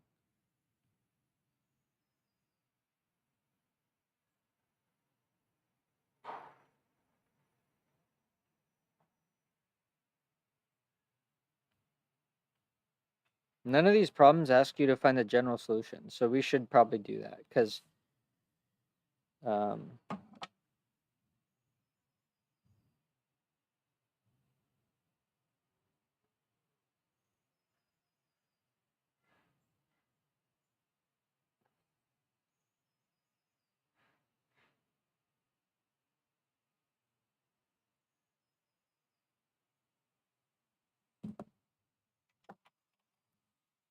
all right, so let me look up how we find the general solution. So we got the eigenvalues and eigenvectors. How do I get the general solution?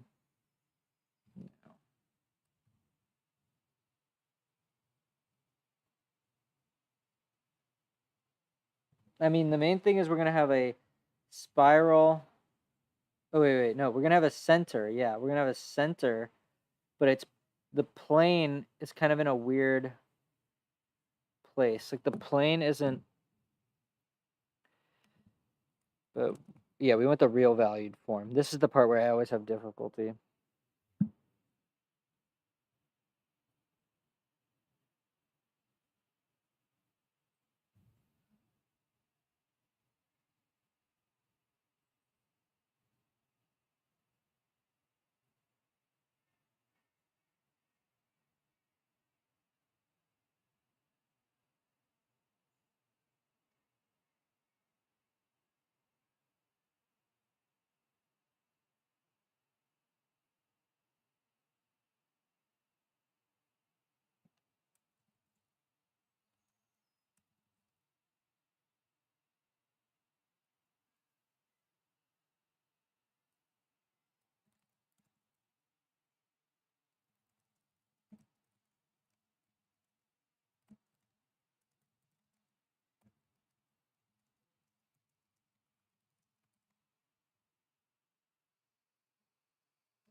Here we go.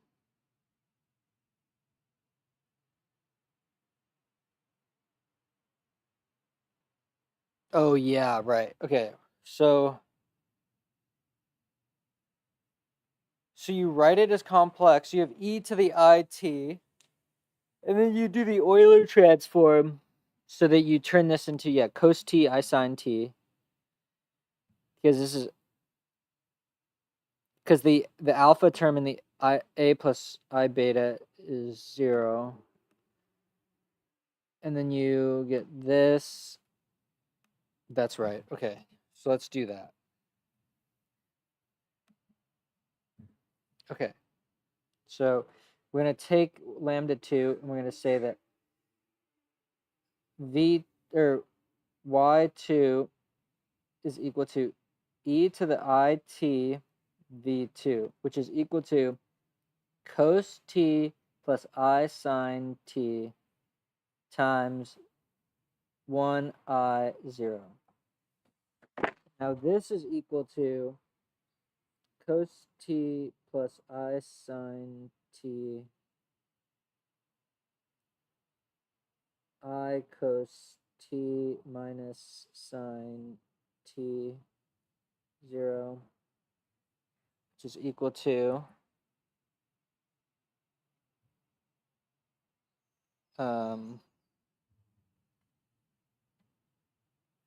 cos t minus sine t 0 plus I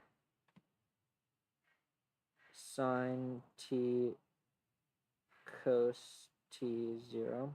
So this is like the real and the imaginary.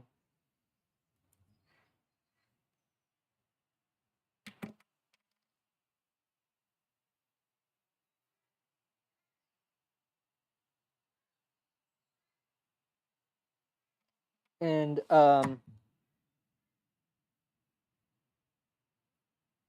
the point then is that we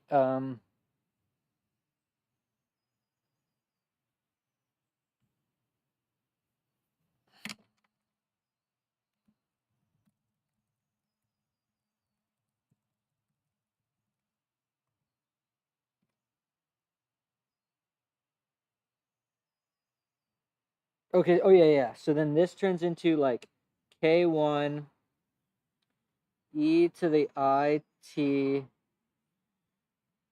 cos minus sine 0 plus k2 e to the I t sine cos 0.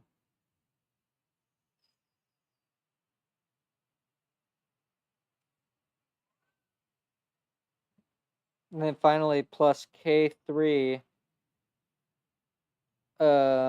e to the 2t001. All right, so now we got the general solution to this thing. And that is that. So now we're supposed to plot this. So this is the phase plane where we have a spiral source. So this is going to go out like this. And then on the, oh, this is just going to be a line. This is going to be like from 0, it goes outward. So this is z, t, this is x, y. And then the, let's see if we can draw this picture.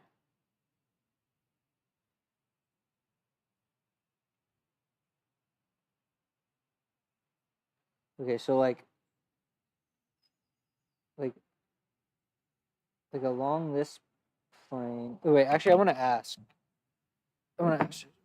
So I see that the eigenvec, the complex eigenvec is like 1 I 0 and 1 minus I 0. This defines a plane, right? But is that plane the xy plane?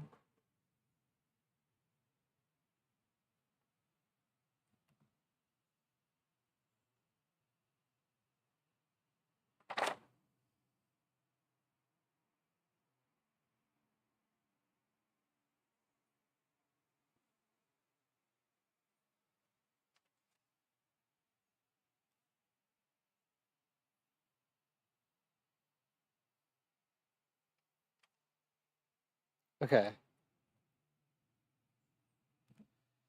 So then this stays on here. But then this also can go like that too and form this like cone.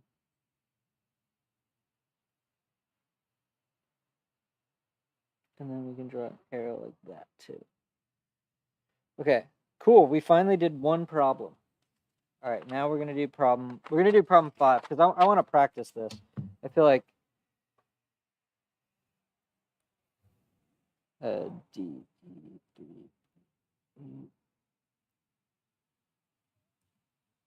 Okay, problem 5 is A is equal to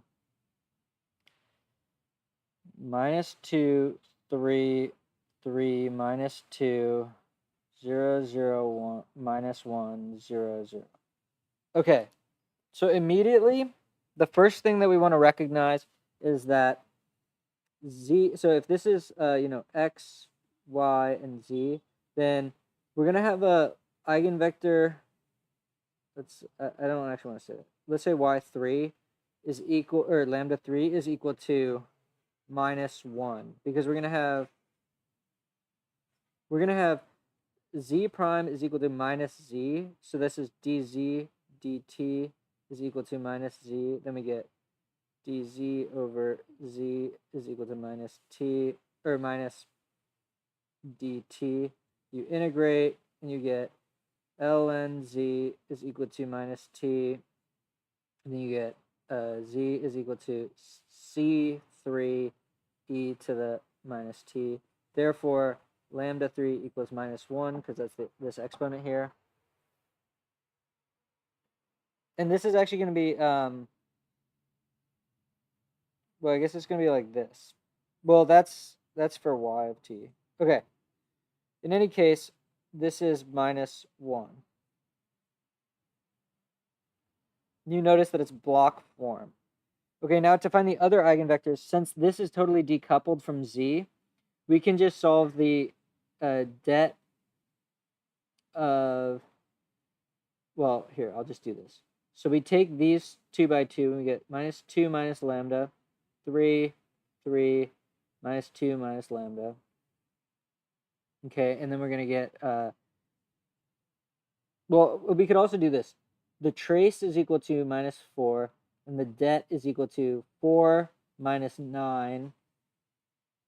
4 minus 9 equals minus 5. So then our characteristic polynomial is going to be lambda squared plus 4 lambda minus 5 equal to 0. So then we're going to get lambda. Wait, are we going to get two distinct? This is going to be lambda plus 5, lambda minus 1. Something seems sus, though. Let's just double check by doing the algebra ourselves. We're going to get minus 2 minus lambda, minus 2 minus lambda, minus 9, 4 plus 4 lambda plus lambda squared minus 9. Yeah.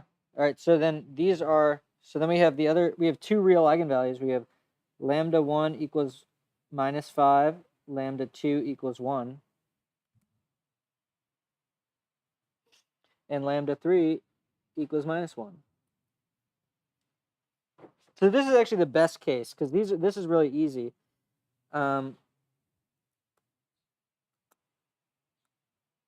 We do still want to find the eigenvectors, though. So if we did like a minus 5i would be equal to, oh wait, plus 5i, because this is minus. We'd get 3, 3, 0, 3, 3, 0, 0, 0, 4, and then this would be y equal to 0. So we're trying to find the vectors that satisfy this. And if we were to write this out as equations, clearly z is equal to 0. But then we also get, because 4z equals 0.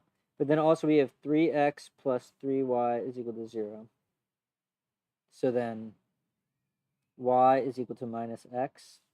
So then we should have the vector 1, minus 1, 0 equal to v1. So that's our first eigenvector. Now v2, so now let's do a minus I be equal to minus 3, 3, 3, minus 3, 0, 0, minus 2, right? So this is clearly going to be, minus 3x is going to be 1, 1, 0. Actually, I'm curious. If we take the dot product of v1 and v2, we're going to get 1 minus 1. Yeah, so these are orthogonal too. Oops. And orthogonal is the best.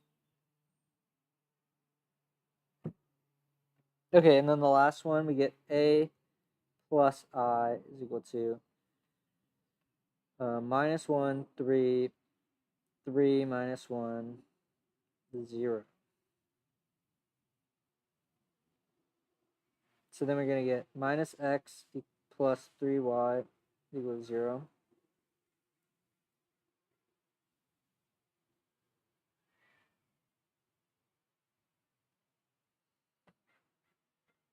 Oh, so this is going to be 0, 0, 1. Because the only way to satisfy this is with zeros, but then z is free.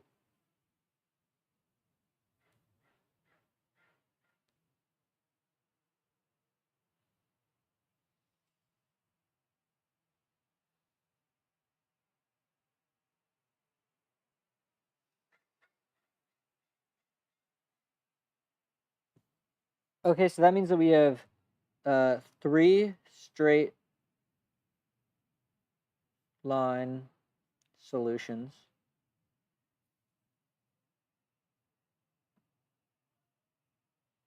with a general solution. Y of t is going to be equal to k1 e to the 5t 1 minus 1, 0 plus k2 e to the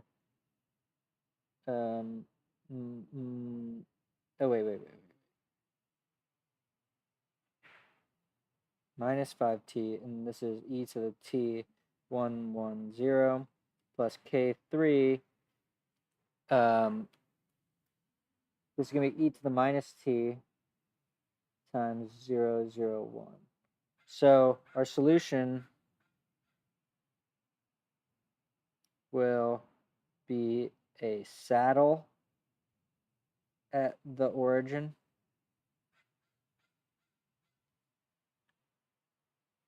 We have 2 negative eigenvalues. So v1 and v3 have lambdas less than 0, which decay, and v2 will grow. I feel like that's as much as we need, right? Okay, let's do some drawings then. So I'm just going to give 3 phase lines then. So this is going to be v1, or we'll just say x of t. So we have the origin, and this is going to come in as a sink. Y of t is a source, and z of t is a sink. So if we were to try to do this is going to be so hard. This is going to stress my drawing skills, man.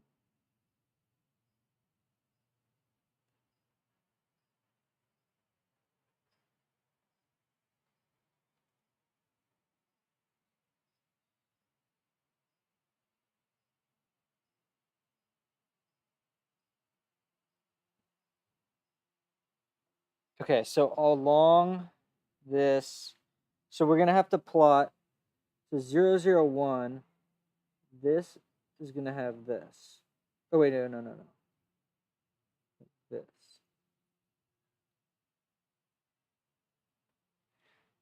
Then along 1 minus 1, which should be like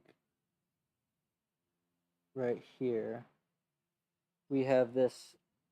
Oh my god, I'm so bad at drawing like this, dude. How does this work? Which way do we want to put the line, bro? I don't know.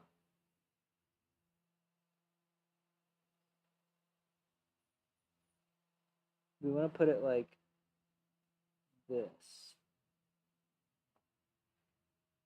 But it's hard to see that this is like a grid.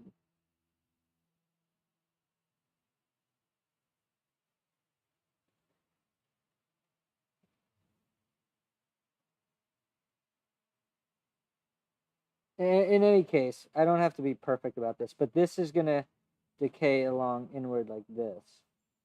So this is 1 minus 1, 0.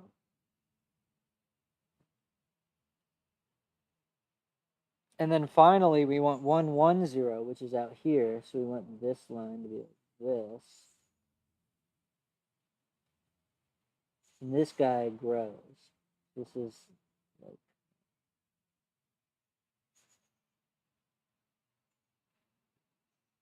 So what are trajectories going to do if we were to try to plot this?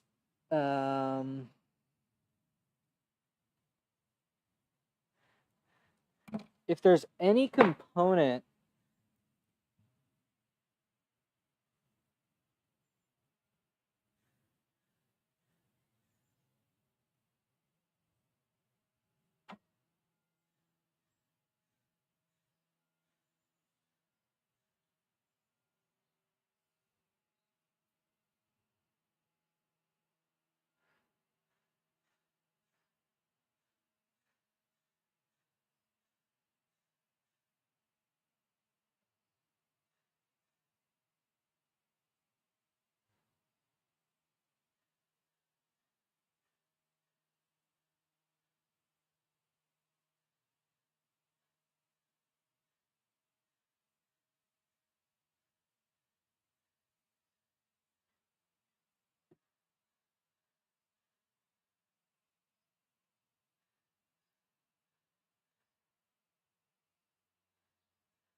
right, so okay, so on the XY plane, we're gonna have stuff that like kind of goes like this. And have one of these things.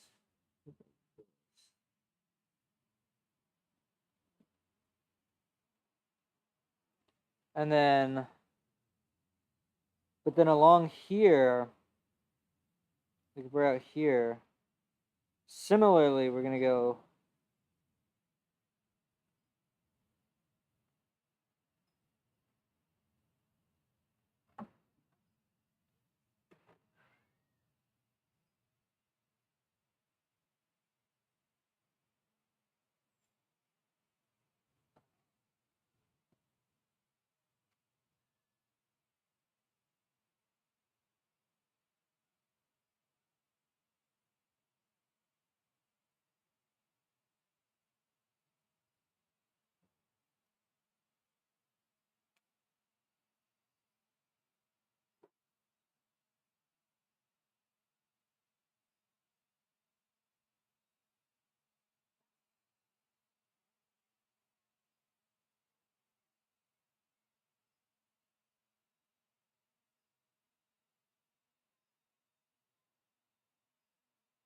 All right, that's a sufficient drawing.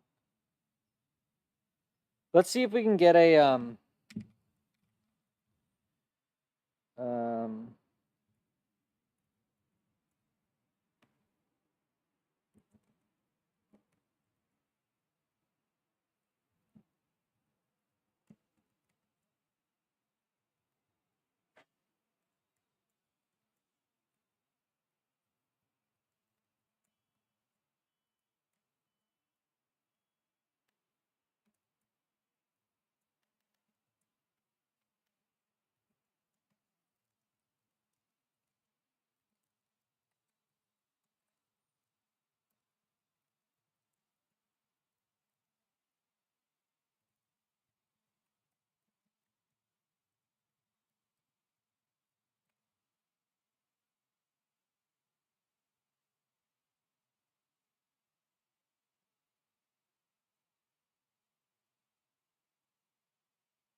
that's terrible. That's not what I want at all.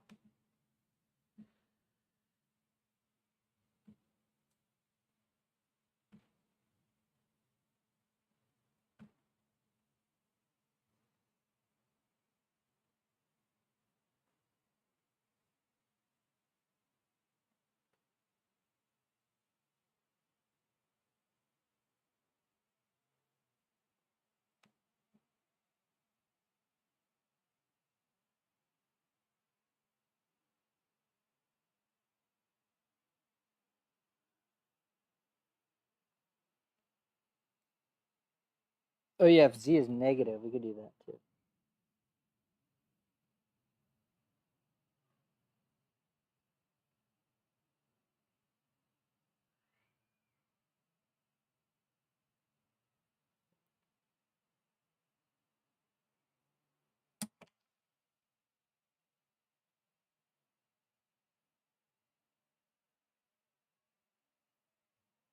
All right, that's sufficient.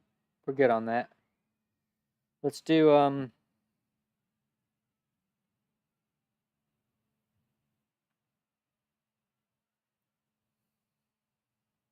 let's do 8.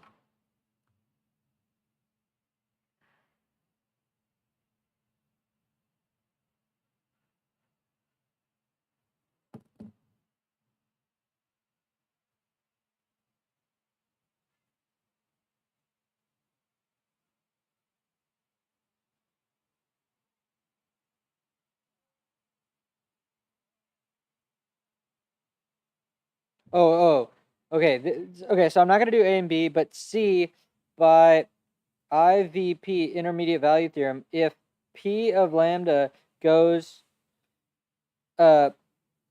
is continuous everywhere, goes from minus infinity to infinity, then it must have a. Actually, I don't know if that's true.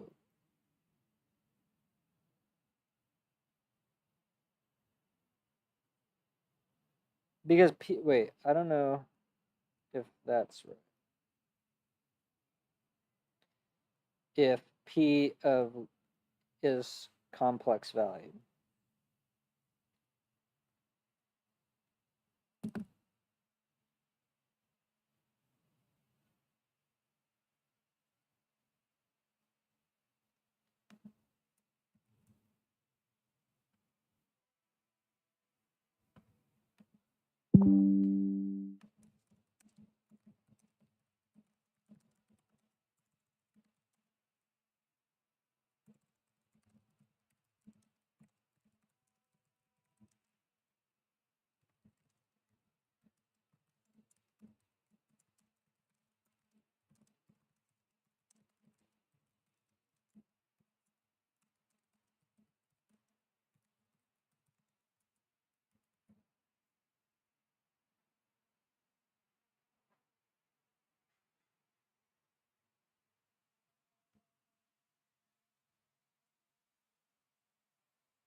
Oh wait, but it is real valued, right? Or not necessarily?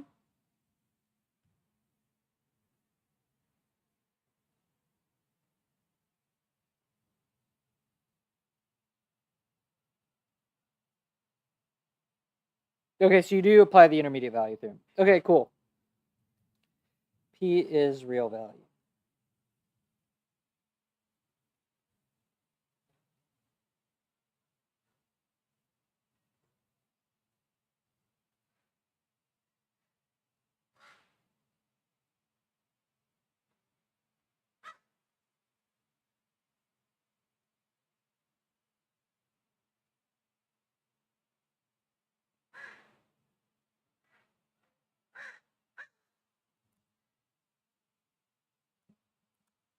Cool.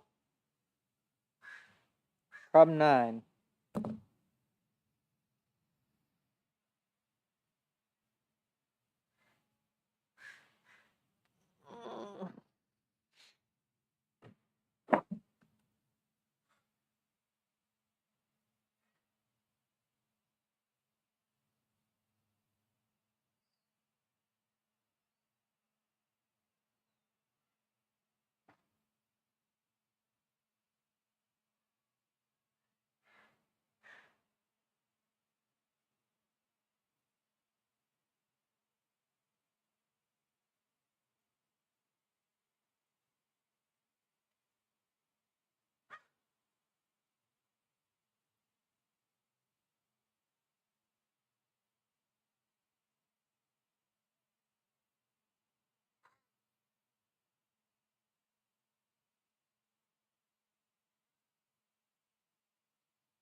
You know what?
Mm.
Didn't even work. What the hell?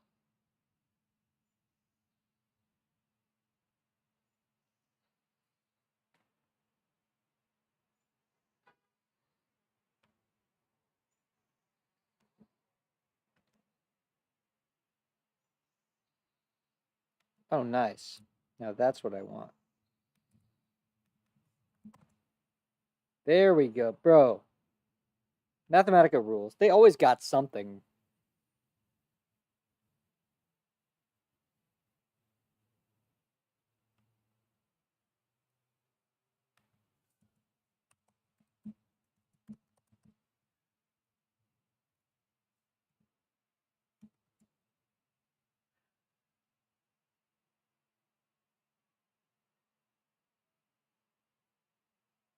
Okay. So if we know that this one's a 0, then look at this. This thing is literally the same as this thing. So it's so we know the real part is 0.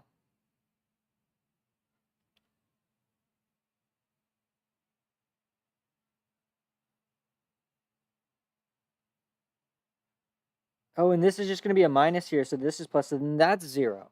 Sick, bro. Okay, so I'm just going to write that down in my notebook. But basically, this is the solution. Okay, so you take p of a plus bi, or wait, x plus iy, and you call complex expand. Then you do p of x minus iy, c expand. You'll notice the real part is the same. so must be 0. So p of so re of p x plus iy equal to 0. Then so you get then the imag part is just minus 1 times m p x plus iy. So must be 0. All right. This is actually the right way to do it, man. Use a computer, because sometimes I feel like too much symbol manipulation and you like completely lose sight of like what is going on. But here, this is like so easy. Here, we can even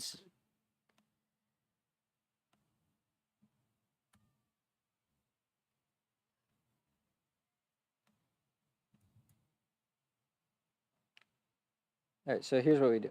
This is the whole thing. You do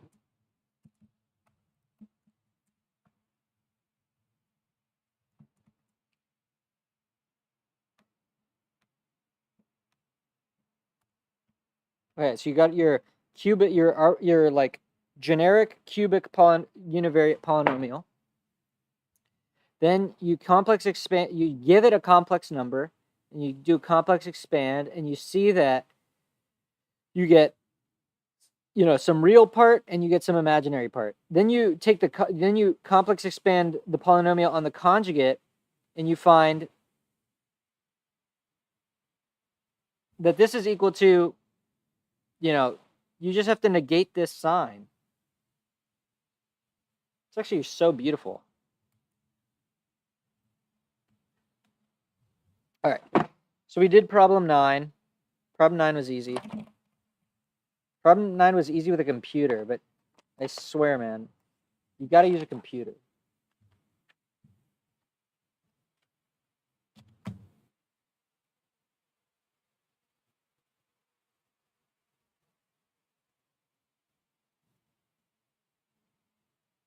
Ooh, okay. We'll do, because these are the same basically. We'll do 11.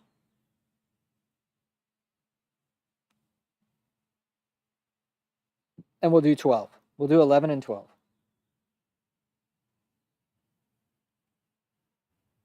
And for me, doing them means figuring out what the general solution is and then what the plots look like. I have to be able to conceptually understand it.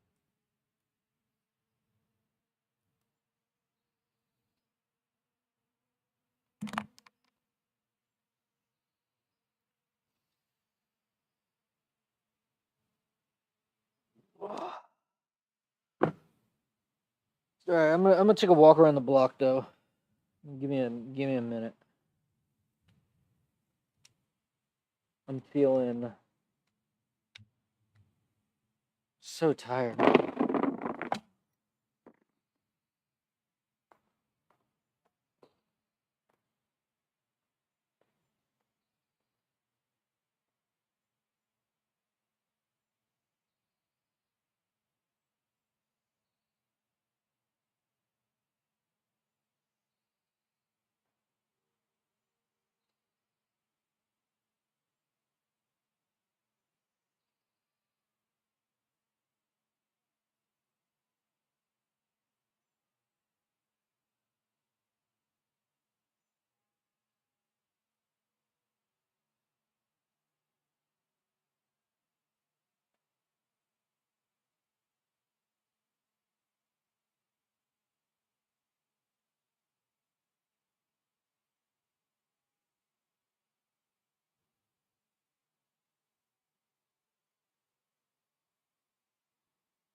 All right, let's do this thing.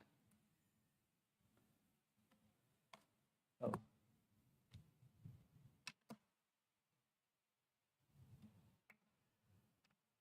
All right.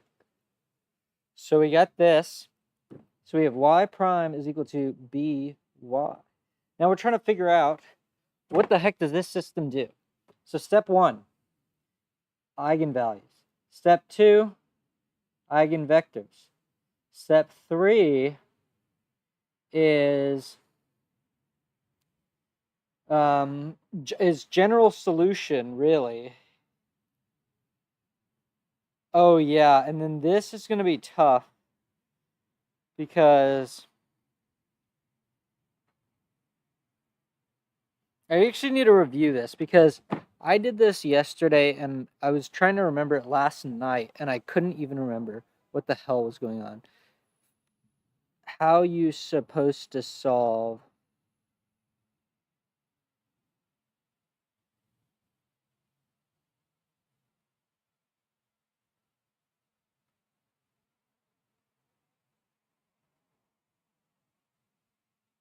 right. Okay, so for repeated lambda, we get a general solution of y of t is equal to e to the lambda t v0 plus,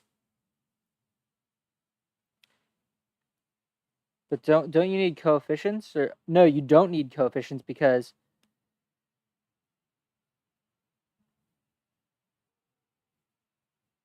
v0 is the initial condition, plus e to the te to the lambda t v1, where v1 is equal to a minus lambda I times v0, where v0 is equal to x0 y0.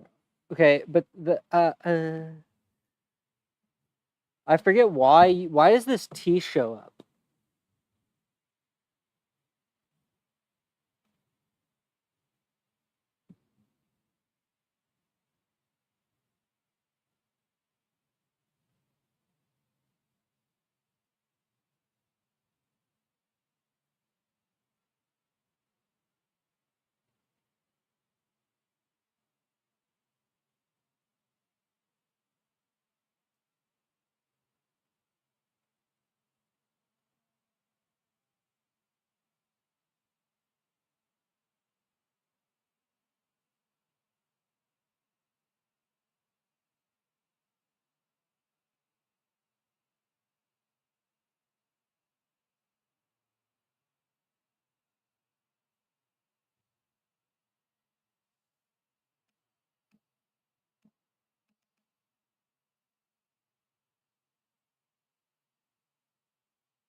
I like this method more. I prefer just find the eigenvalue and the eigenvector and then find the generalized eigenvector, which I don't really know what that means, but I mean, I know what this is, but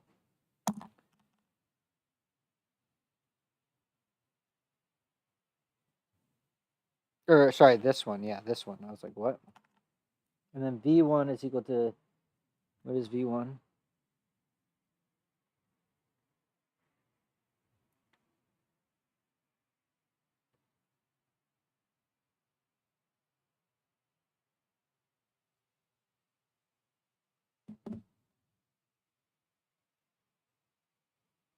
All right, cool.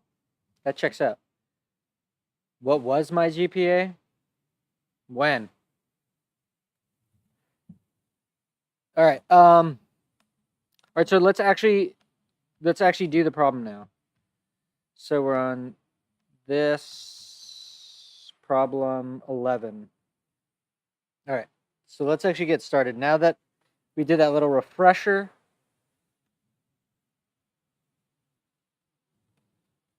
we're gonna find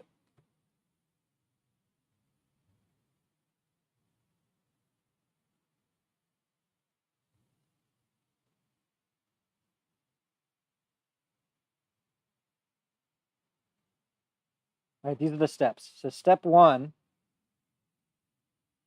we know that lambda 3 is going to be equal to 1 because z decoupled.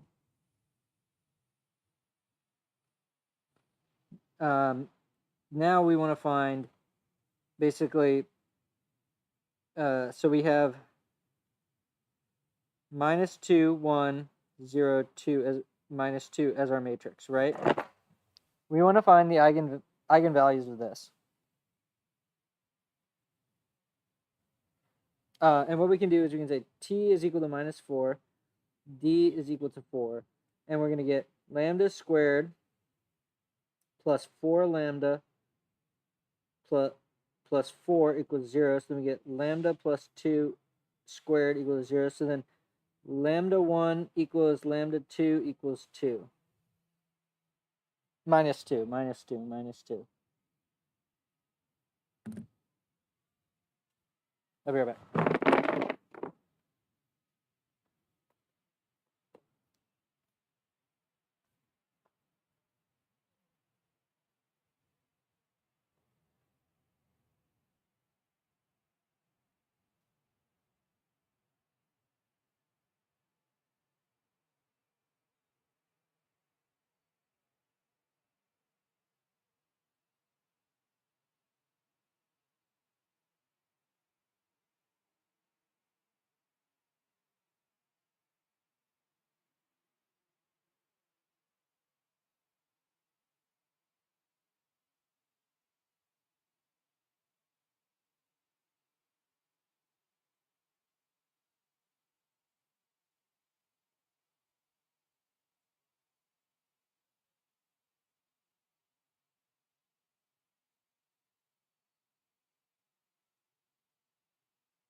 Okay, so now we found that. Now we need to find the eigenvectors. Step 2.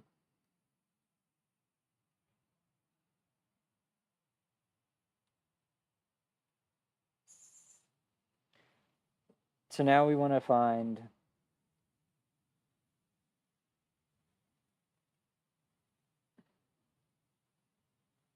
whatever. This is going to be 0, 1, 0, 0, x, or y.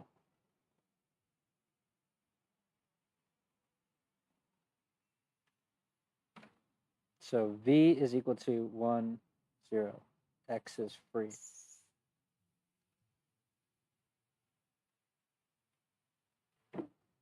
Okay, so step 3, we need to find W.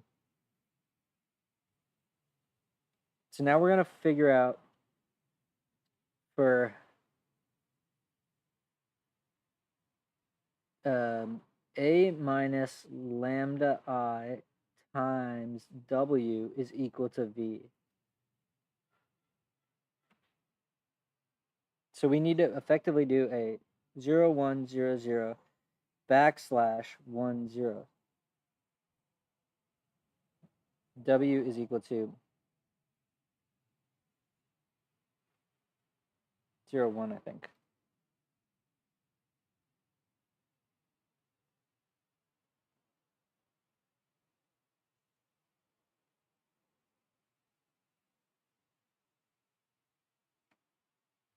So now we can write down our general solution as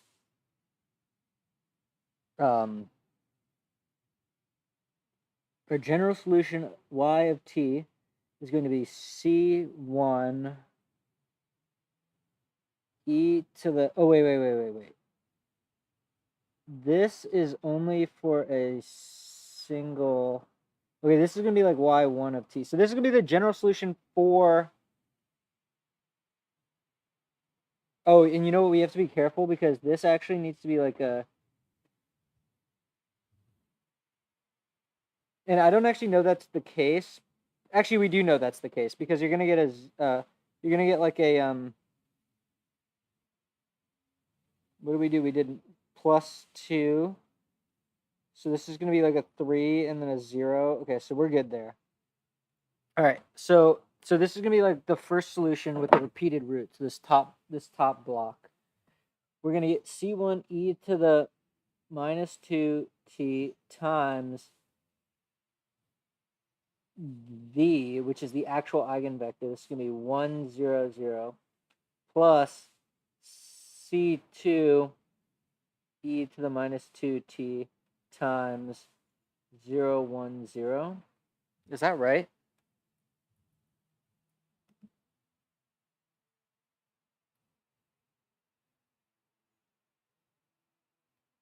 No, that's wrong. This is going to be C2 e to the lambda t t times 1, 0, 0 plus 0, 1, 0.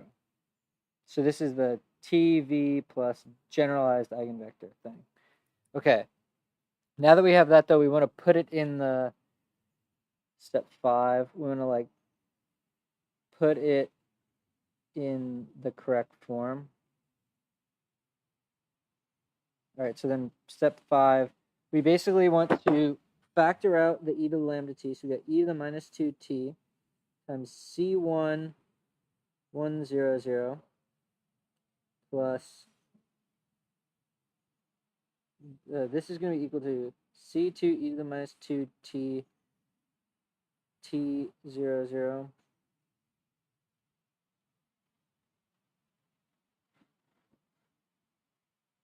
So it's going to be plus C2 0, 1, 0 and then plus this is going to be C2 T or C2 T 1, 0, 0, right? Okay, so then we can write y of 1 of t as e to the -2t times C1 C2 0 plus t e to the -2t times C2 0, 0. So that's the first part of the solution. Now the second part of the solution is just solving z prime is equal to z, which is just going to be z of t is equal to C3 e to the t. So, because lambda equals 1.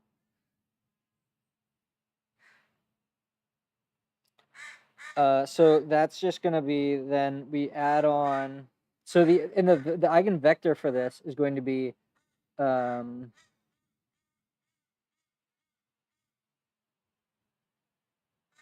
The eigenvector for this should just be 0, 0, 1 because it's decoupled.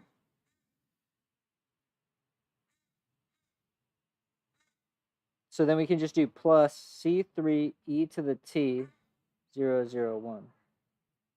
So now this is the full dang thing. Let's check our answer. We are going to do the plots, but I just want to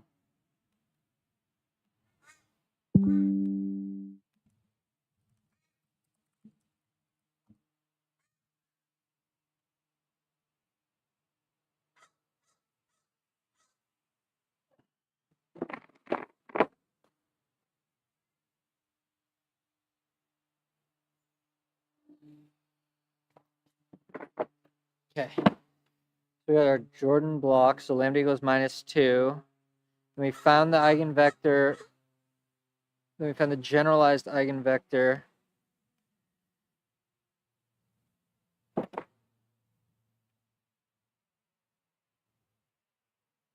Then we have our two linearly independent solutions.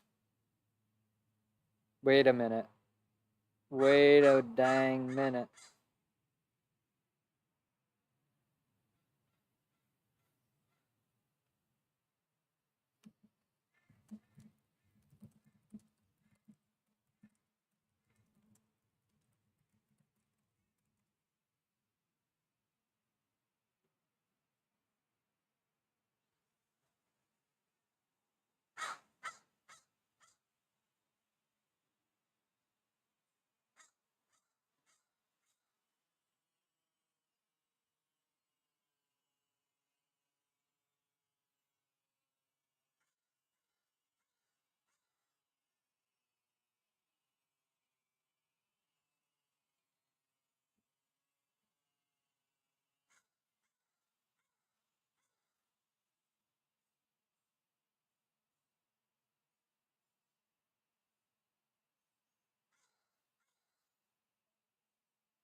Perfect. All right, we did it right. I just combined these two.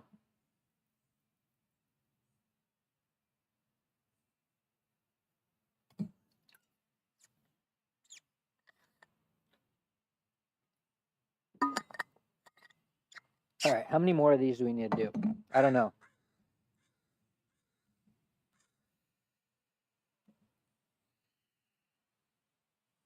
We're just going to do 12, right?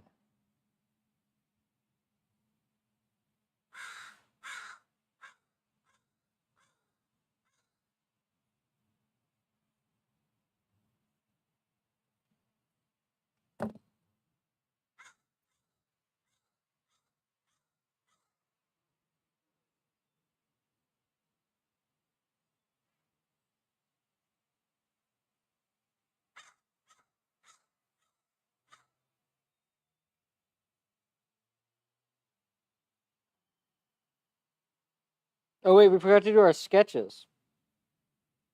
We forgot to talk about what it actually does.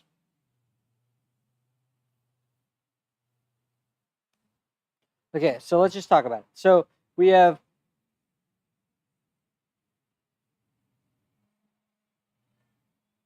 in this plane, we're going to have a line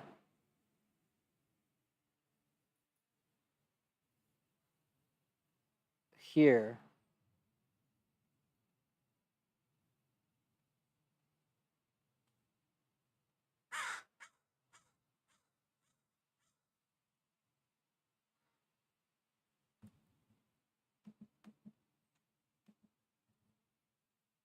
Oh wait, what?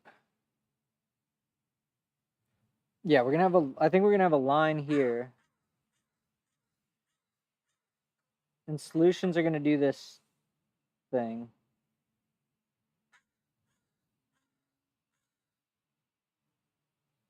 And similarly,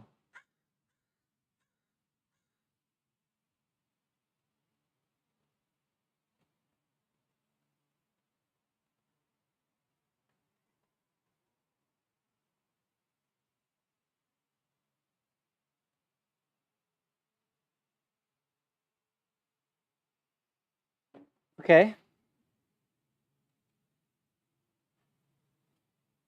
I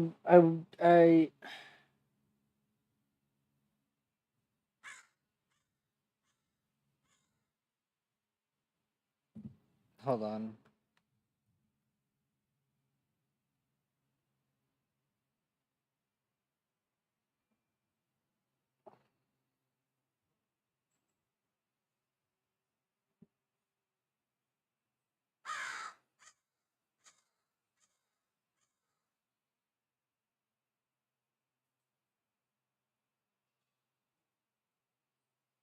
Because this form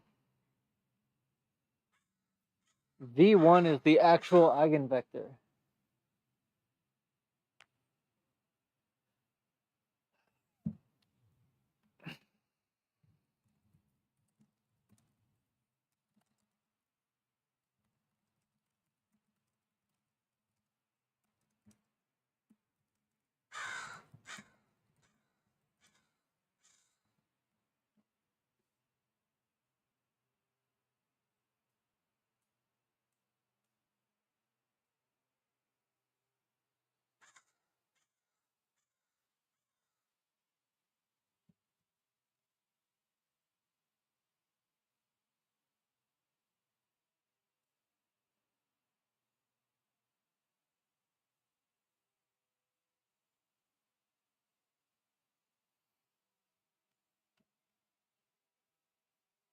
Damn it. Okay, so I did get it wrong. So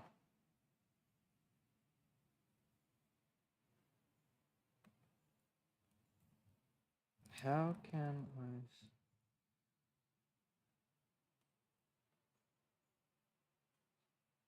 Wait, this is the wrong system.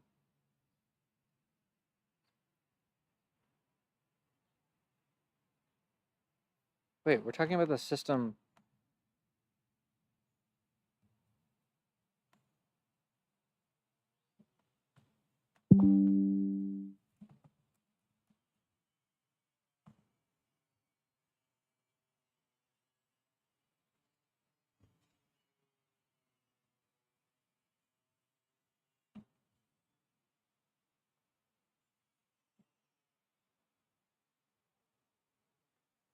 Okay.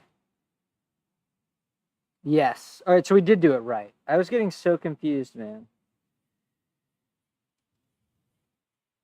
And then the phase line for the last one is just, this is Z, and it just goes outward.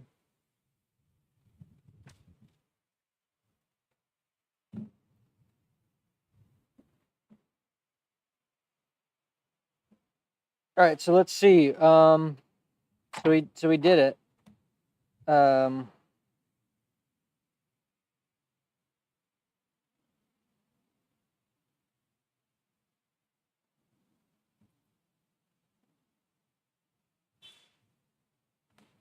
which problem did we want to do? We wanted to do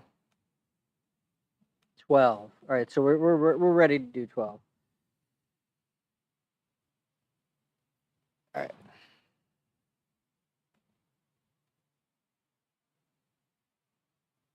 -12, we get lambda 3 equals -1. Then we do -1, 2, 2, -4. T is equal to -5. D is equal to 4 minus 4 is equal to 0. So we're going to get lambda squared minus plus 5. Lambda is equal to 0. So we get lambda times lambda plus 5. We get lambda 1 equals 0. Lambda 2 equals -5. All right, so we get lambda 2 equals -5, and lambda 1 equals 0.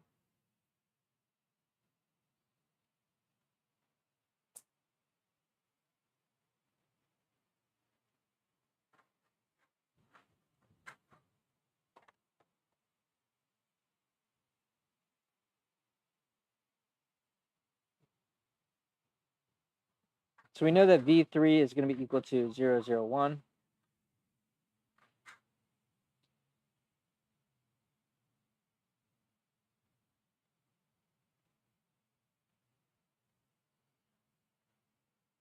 This is for V1.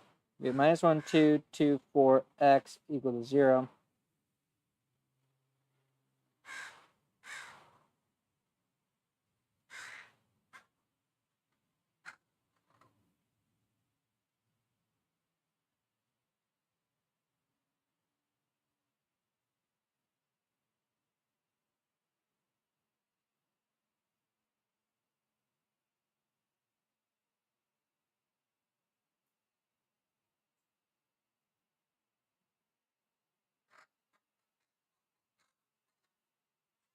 Okay, so then we get, so then this eigenvector is 2, 1, 0.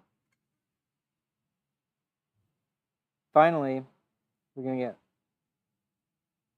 get minus 1 plus 5, 2, 2, minus 4 plus 5, which is equal to 4, 2, 2, 1.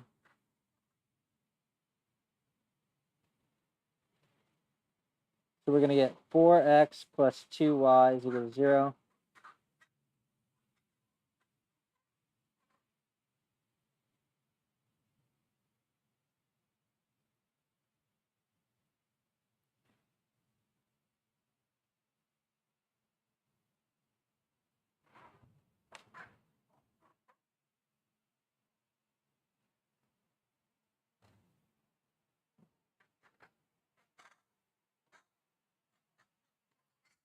What's nice about this one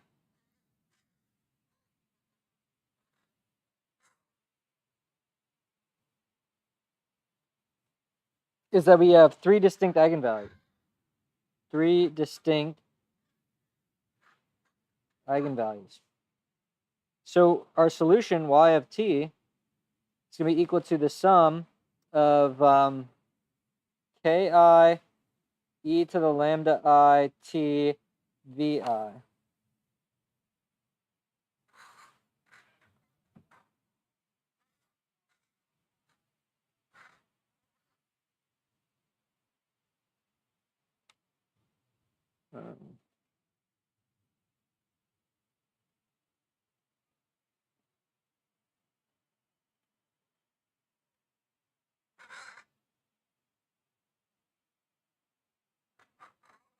Wait. This, I messed up. This needs to be 2 minus 1.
All right, we're getting good at this thing. We haven't gotten any complex ones, though. The complex ones are the hardest. Okay, so what's our next problem? I think we're doing 14, right?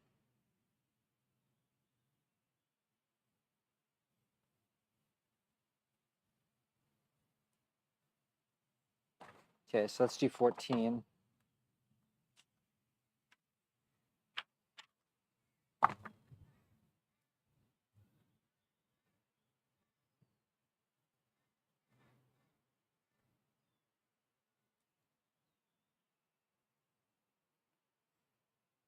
Okay, so 14.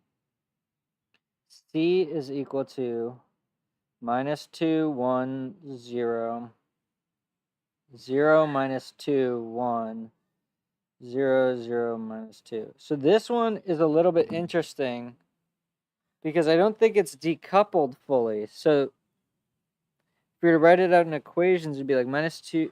The second equation would be minus 2y, or y prime is equal to minus 2y plus z.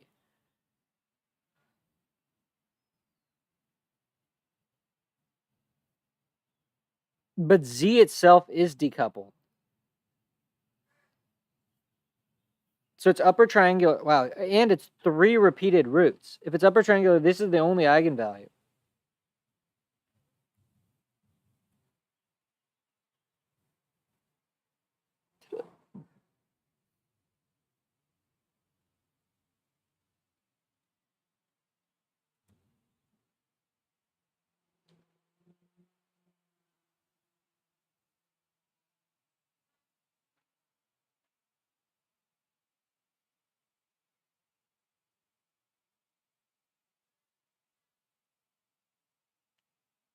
Let's just cheat.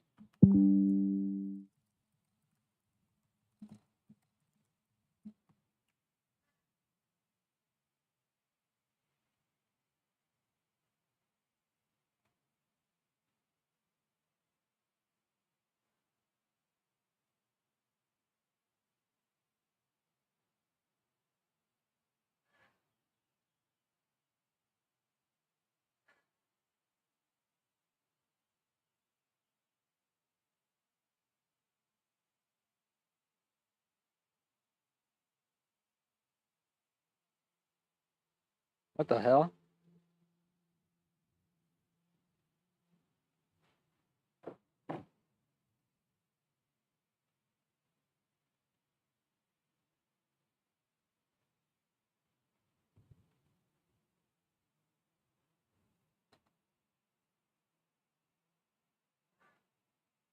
Oh, damn. Look at that. Okay, that's crazy.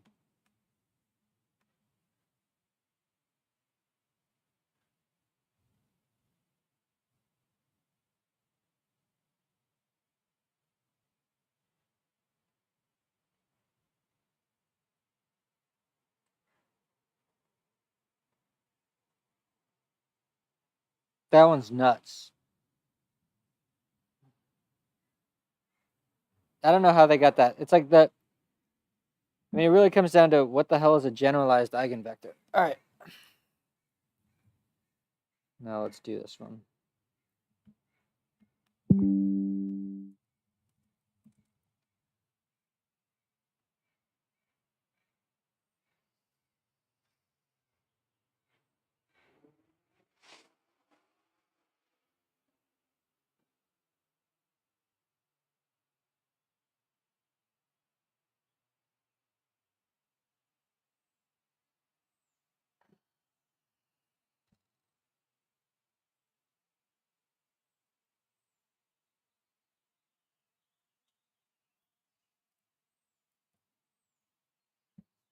All right, so he finds the eigenvalues. Then he finds the eigenvectors. Great. And none of them are complex, so that's fine. And then, okay, and they're 3 distinct, so that's fine. All right, so it's literally just chill. And let's just characterize the behavior. So we have